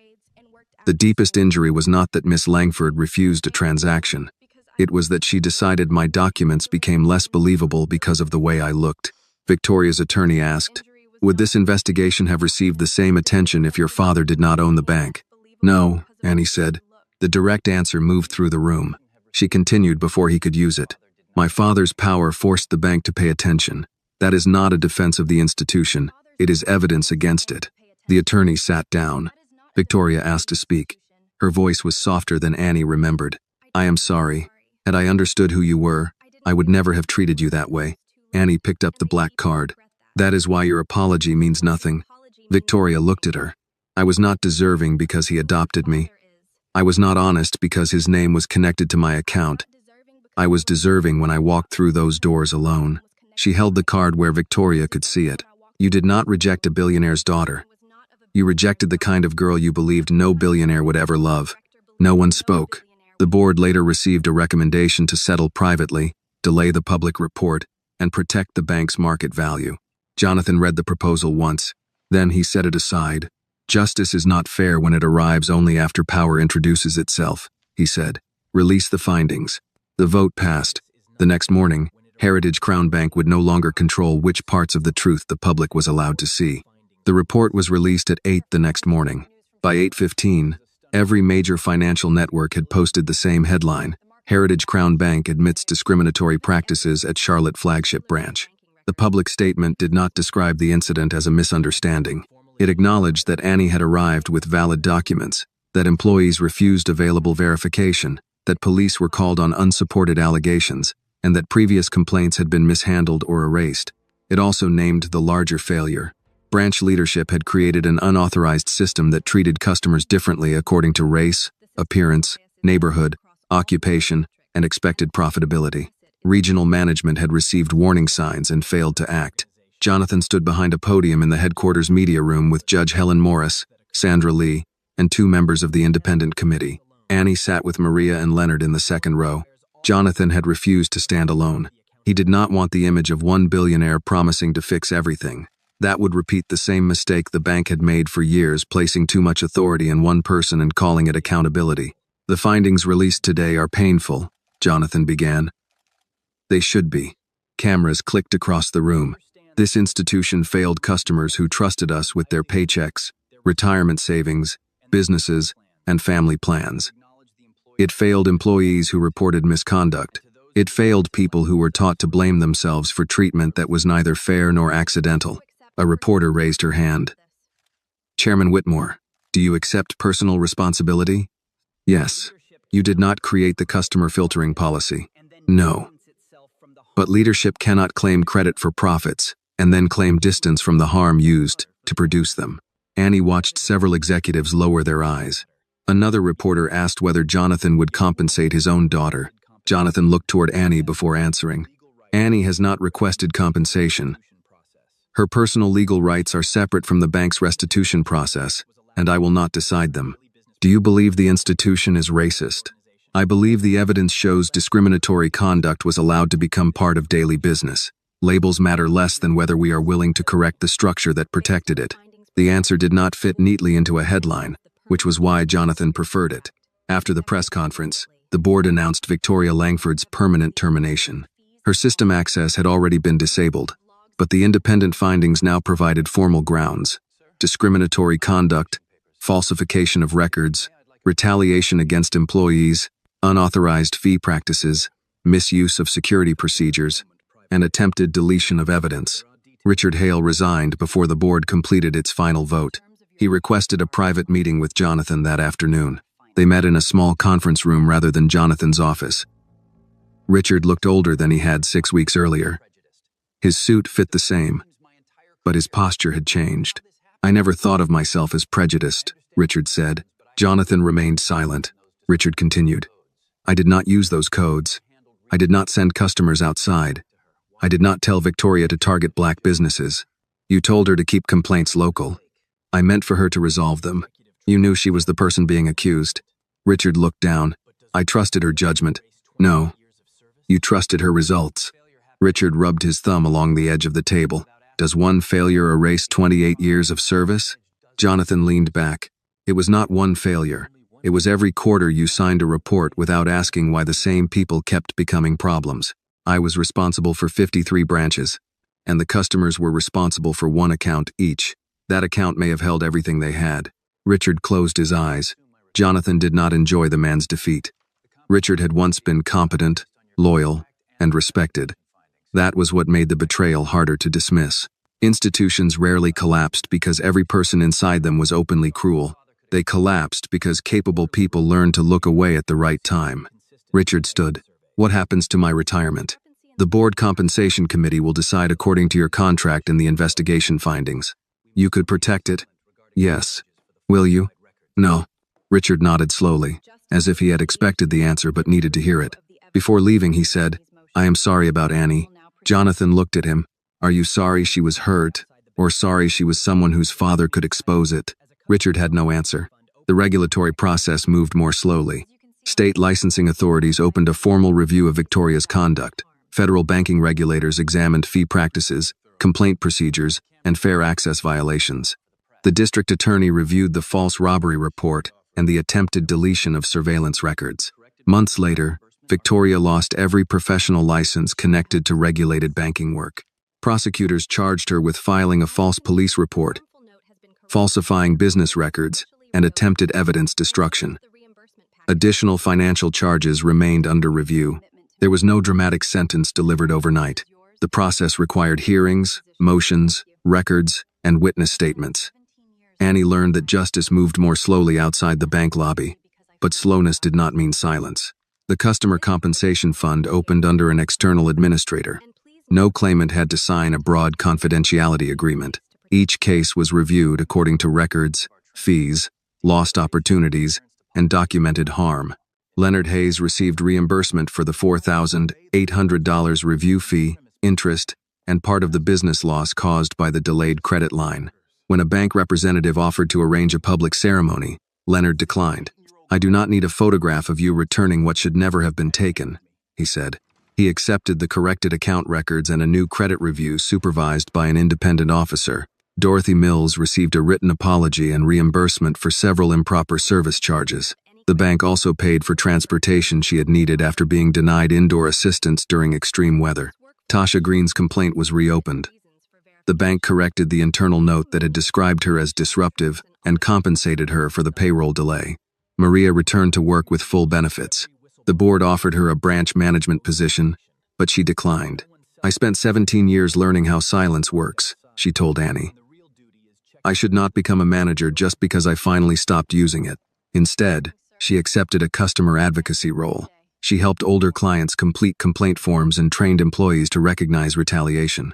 Samuel remained head of security after the review confirmed that he refused to conduct an unlawful search or handcuff Jonathan and Annie. Still, he requested community meetings with customers who had been placed under unnecessary observation. At the first meeting, a black pastor asked him why he had obeyed earlier alerts without questioning them. Samuel answered, "Because the order came from someone with a title, and I confused authority with evidence." The pastor nodded. "What changed?" "I saw an 18-year-old girl remain calmer than the adults accusing her." The flagship branch closed for 2 weeks. When it reopened, the outdoor service window was gone. Workers removed part of the interior wall and turned the space into a small financial education center with chairs, water, and printed explanations of customer rights. Heritage Crown created an independent complaint office that no branch manager could control. Enhanced identity checks required written reasons. Manual fee changes triggered review. Security patterns were tested for racial disparities. Whistleblower reports went directly to the board compliance committee. Some directors wanted to celebrate the reforms.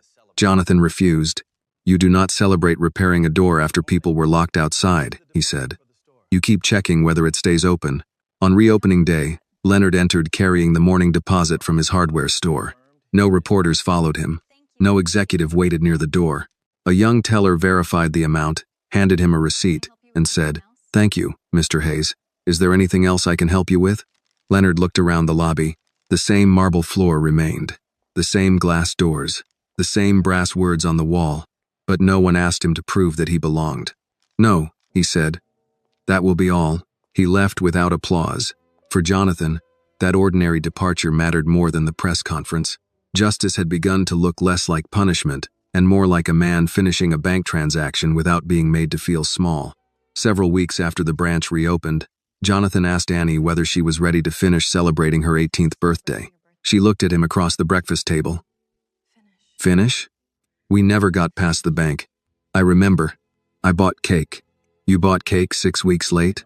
It is still technically for your 18th birthday." Annie narrowed her eyes. "What kind? Chocolate? With white frosting?" "Yes." She tried not to smile. "Then I suppose we can continue." They chose a quiet Sunday afternoon at home. No executives, attorneys, reporters, or board members were invited. Jonathan lit the grill on the back patio while Annie prepared potato salad from Claire's handwritten recipe. She added too much mustard, tasted it, and frowned. Jonathan glanced over. "I can fix that." "No. It needs more potatoes." I said no. "You know I am right. You are not taking over my potato salad." Jonathan raised both hands and returned to the grill. "I have learned nothing. You have learned enough to step away from the bowl." They ate hamburgers, corn on the cob, potato salad that was sharper than Claire's had ever been, and iced tea from heavy glasses Jonathan had owned since his first apartment. The meal felt ordinary, which was what Annie wanted. For weeks, strangers had discussed her on television as though she were a symbol instead of a person. Some called her brave, others called her privileged. Few seemed interested in the fact that she still had college forms to complete, laundry to fold, and an unopened letter from a woman she missed. After lunch, Jonathan carried a leather folder onto the patio and placed it between them. Annie looked at it. The trust. Yes, I thought the account was only for the scholarship. The scholarship is separate. This is what I planned to explain on your birthday. She did not open the folder. How much? Enough to give you choices, not enough to remove consequences. That sounds like a sentence you practiced. I had 6 weeks. Annie opened the folder and read the summary. The trust included her education costs, a protected investment account, and a smaller portion she could direct after turning 18. Major withdrawals required independent financial advice. The account gave her security, not unrestricted access to Jonathan's corporate wealth. Even so, the amount made her sit back. This is too much. It is responsibility. It is still too much. Jonathan rested his forearms on the table. Money frightened me for most of my life. First, because I did not have it. Then, because I was afraid of becoming the kind of man who believed having it made him wiser than everyone else. Annie looked at the papers again. When Claire was sick, every decision had a price attached. Medicine, travel, specialists, time away from work. After she died, I promised myself I would never allow someone I loved to stand beside a hospital bed wondering whether money had decided the outcome. That is not the same as giving me a trust. No, but grief is not always reasonable. The honesty quieted her. Jonathan continued. I do not want this money to define you. I also do not want pretending it does not exist to become another kind of dishonesty. Annie closed the folder. I spent years trying to prove I deserved to be your daughter without it. Jonathan's expression changed. Why would you think you had to prove that? You chose me. I chose the legal responsibility. I did not choose whether I loved you. She looked away. Jonathan waited. Annie said, people hear adopted daughter and billionaire in the same sentence. They assume I was rescued. You survived before I adopted you. I know. You earned your scholarship. I know. You never had to earn your place with me. Her eyes filled, but she blinked the tears back. Jonathan nodded toward the old backpack near the patio door. Claire's letter is still inside. Annie was quiet for several seconds, then stood and retrieved it. The envelope had softened at the edges after years of storage. Claire had written Annie's name in blue ink. Annie ran her thumb beneath the letters before breaking the seal. Jonathan looked toward the yard while she read. He had promised Claire he would never open it, and he kept that promise even after grief made him curious. Annie read silently at first. Then she stopped. What did she say? Jonathan asked. She said strong girls are often praised for needing very little. Jonathan looked at her. Annie continued reading aloud. She wrote, people may admire your courage and forget that courage can be lonely. Never let anyone make you prove your humanity before they offer kindness. Jonathan lowered his eyes. Annie turned the page. She also wrote about you. That concerns me.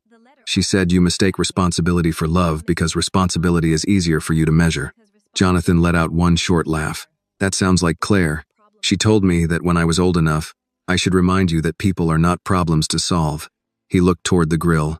She planned to continue correcting me after death. She knew you. Annie's voice broke on the last word. The letter lowered into her lap. For the first time since the bank incident, she stopped trying to control what her face revealed. She cried for Claire, for David, for the mother she barely remembered, for the card on the marble floor, and for every moment she had believed needing help would make her less worthy of the life Jonathan gave her. Jonathan moved his chair beside hers. He did not explain the trust. He did not promise to repair anything. He simply put one arm around her and stayed there. After a while, Annie wiped her face with the back of her hand. I know what I want to do with part of the money. Jonathan reached for the folder. She held up one finger. Do not make a plan yet. He stopped. I want to create something for students who have the grades but not the money. Scholarships, emergency help, financial education, and low-interest credit for young business owners who get treated like Mr. Hayes. Jonathan listened. I also want legal assistance for people challenging unfair fees, she continued. Not a giant program run by executives who never meet them. Something local first. What would you call it? The Open Door Scholarship and Credit Initiative. Jonathan nodded. Why Open Door?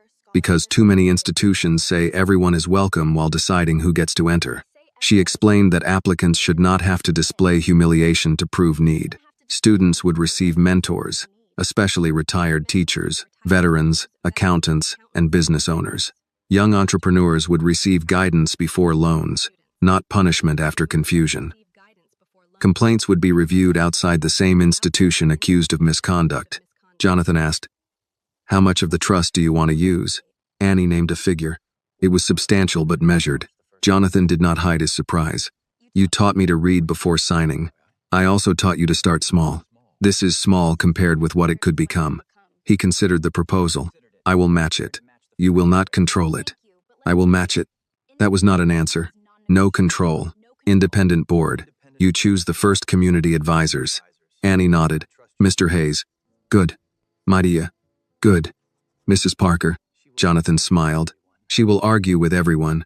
That is why I want her."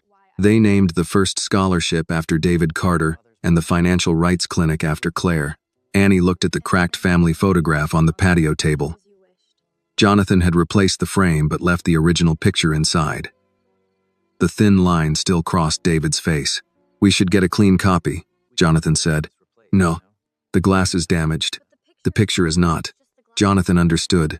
Later, while the sun lowered behind the trees, he told Annie about another decision. "I am going to begin visiting branches without advance notice." "Dressed like that?" He looked down at his faded polo shirt. "What is wrong with this?" "Nothing. That is the point." He said the visits would not be theatrical tests. He would stand in ordinary lines, speak with junior employees, review unresolved complaints, and meet customers without regional executives preparing the room. "A report tells me what a branch wants me to know," he said. "A waiting room tells me what it has become." Annie folded Claire's letter and returned it to the envelope. "Do not turn this into another way to control everything." "I will try not to." "Listen first." Jonathan nodded. "Listen first." They carried the dishes inside together. The cake waited on the kitchen counter with 18 candles still in the box. Jonathan began placing them. Annie watched him struggle with the spacing. "You built a financial empire, but you cannot arrange candles. Different skill set." When all 18 were lit, Jonathan turned off the kitchen lights. Annie closed her eyes before making the wish. For years, she had believed adulthood meant proving she could carry every burden alone. Now she understood that independence was not refusing every hand offered to her. It was learning which hands respected her enough to help without trying to own the direction of her life. 1 year later, Jonathan returned to the Charlotte flagship branch on another hot August morning. He drove Claire's old dark blue Jeep and parked 2 blocks away.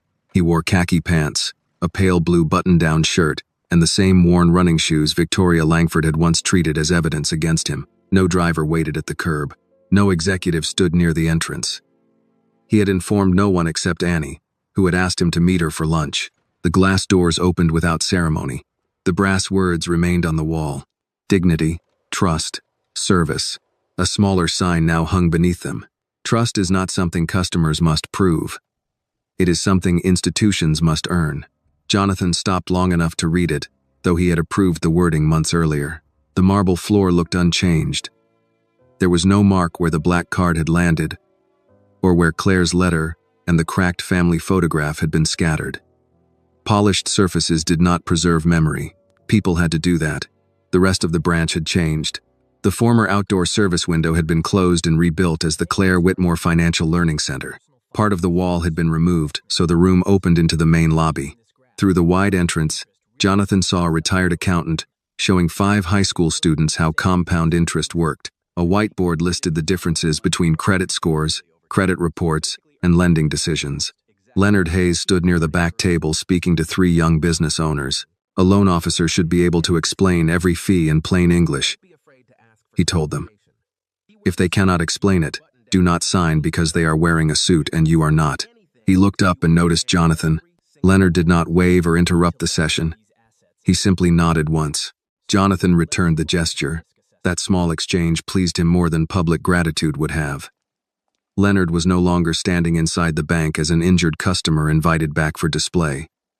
He was there because his experience had value. At the teller line, Maria Delgado sat beside an elderly woman completing a direct deposit form. Her title was now Customer Advocacy Manager, but she still worked from a desk close to the public area. Take your time, Mrs. Wallace, Maria said. There is no prize for finishing before you understand it. The woman laughed. That is not what my late husband used to say about tax forms. Your husband did not work here. That may explain several things. Jonathan smiled. Maria noticed him only after returning the woman's identification. Good morning, Mr. Whitmore. Good morning, Maria. You could have warned us. That would defeat the purpose. She looked around the lobby. 2 tellers called in sick. The air conditioner made a terrible sound at opening, and someone in commercial services ordered the wrong printer paper. Then I chose an honest day. Maria lowered her voice. We also delayed 1 customer this morning because the identification did not match the account address. Was the delay documented? Yes. The employee explained the reason, offered the customer a chair, and called the account verification team. It took 12 minutes. Did the customer understand? He was annoyed, but he understood. Jonathan nodded. Fair procedure did not mean the absence of questions. It meant questions based on evidence, applied consistently, and explained without humiliation. Near the entrance, Samuel Brooks stood with a younger security officer. What do you notice first? Samuel asked him. The customer's hands. What else? Movement toward restricted areas, signs of panic, attempts to conceal objects. Samuel waited. The younger guard added, behavior, not clothes. Good. Remember that after a quiet month. That is when people get lazy. Samuel saw Jonathan and approached. Sir. Samuel. The quarterly security review found 1 branch still calling officers before documenting suspicious conduct. What happened? The alerts were corrected. The manager received a warning, and compliance is monitoring the branch. Jonathan appreciated the answer because it contained no claim that the system had become perfect. Reform was not a clean ending. It was the work of catching old habits before they became protected again. The front doors opened, and Annie entered carrying 2 cups of coffee. She was 19 now and preparing for her 2nd year at the University of North Carolina at Charlotte, where she studied economics and public policy. She wore jeans, a white blouse, and dark flats that were newer than the pair Victoria had mocked, but just as simple. She handed Jonathan 1 cup. Black, no sugar. You remembered. You have taken coffee the same way since before I could read. The Open Door Scholarship and Credit Initiative had completed its 1st year. 12 students received scholarships. 6 young minority-owned businesses received low-interest loans and mentorship. Not every result was easy. 1 student left school to care for an ill parent. 1 business failed despite careful planning. An applicant used part of an emergency grant for expenses outside the approved agreement. Annie had learned that helping people did not mean controlling every outcome. The program adjusted its rules, listened to the people involved, and continued. Leonard served on the Small Business Advisory Council. Maria taught monthly workshops about bank statements and complaint procedures. Mrs. Parker recruited retired attorneys to volunteer at the Claire Whitmore Financial Rights Clinic. Jonathan had offered additional funding twice. Annie had accepted the money and rejected several of his suggestions. He considered that progress for both of them. Ready for lunch? He asked. Almost. I need to replace my card. Jonathan looked at the dark blue card in her hand. What happened to the black one? It expired. You could have requested another private client card. I did not want one. You know the color was not responsible. No, but I do not need the services connected to it. My scholarship account is a student account. The trust is managed separately. She joined the ordinary teller line. Jonathan stood behind her. Several employees recognized them, but no one came to remove them from the line. No branch manager appeared with bottled water. No executive opened a private office. Ahead of Annie, a mother tried to complete a deposit while keeping 2 young children close. 1 child dropped a plastic truck. Jonathan picked it up and handed it back. Thank you, the mother said. You're welcome. She did not recognize him. Behind Jonathan stood an older man wearing a Vietnam veteran cap and holding a deposit envelope. You follow the Panthers? The man asked. Long enough to know better. The veteran laughed. That is the correct answer. When Annie reached the counter, a young teller named Keisha greeted her. Good morning. How may I help you? I need a replacement debit card. Keisha requested identification, compared the information, and explained the replacement process. She did not become unusually warm after reading the surname. She did not look toward management. This will take about 5 minutes, she said. Would you like to keep the same PIN? Yes, please. The new card was standard dark blue. Keisha returned Annie's identification with both hands. Is there anything else I can help you with today, Miss Carter? Whitmore? No, ma'am. And Annie is fine. As they walked toward the doors, Jonathan glanced back at the marble floor. A year ago, you said money did not define dignity. It still does not. Do you miss the black card? Annie looked at the dark blue replacement. It was never powerful. People just decided it was. Outside, the former waiting area had been transformed into a courtyard with shade trees, benches, and a water fountain. The old metal awning remained. A plaque explained that the space had once been used to separate customers and had been redesigned after unequal service practices were exposed. The bank had not erased the past. It had named it. Jonathan asked, "Do you think the place has changed?" Annie looked through the glass doors at Maria, Samuel, Leonard, and the customers waiting in the ordinary line. Some people changed. The rules changed. The records changed. That matters. Is it enough? Enough is something you keep working toward. They started toward a family-owned restaurant around the corner. Jonathan had promised fried chicken, cornbread, collard greens, and peach cobbler. Claire would have ordered 2 slices of cobbler, he said. She would have claimed the second one was for later. She would have eaten it in the car. Annie laughed. The sound did not erase David, Claire, her biological mother, or the day her card landed on the marble floor. It did not need to. Healing was not the removal of memory. It was the return of life around it. Jonathan had once believed ownership gave him knowledge. He learned that authority without presence created blind spaces where cruel people built private kingdoms. Annie had once believed independence meant carrying every burden alone. She learned that strength also meant choosing which hands could be trusted. Victoria lost her career because of her choices. Richard lost his because he protected profitable silence. Maria, Samuel, Leonard, Mrs. Parker, and the other witnesses helped change the bank because each eventually refused to look away. Jonathan's wealth opened the boardroom. Annie's courage opened the truth. They walked side by side beneath the Carolina sun, neither one ahead of the other. Behind them, the glass doors closed softly, reflecting every person still standing in the ordinary line. The story reminds us that dignity should never depend on wealth, clothing, skin color, or social status. True character is revealed by how we treat people who seem powerless, especially when no one important appears to be watching. It also shows that injustice survives when good people remain silent, while real change begins when someone chooses to speak, listen, and act. Money may open doors, but courage, evidence, and compassion are what make justice possible. This video is a work of fiction created with the assistance of artificial intelligence. All characters, events, and situations are not real and do not represent any actual people or true stories. The content is intended for storytelling and emotional illustration only.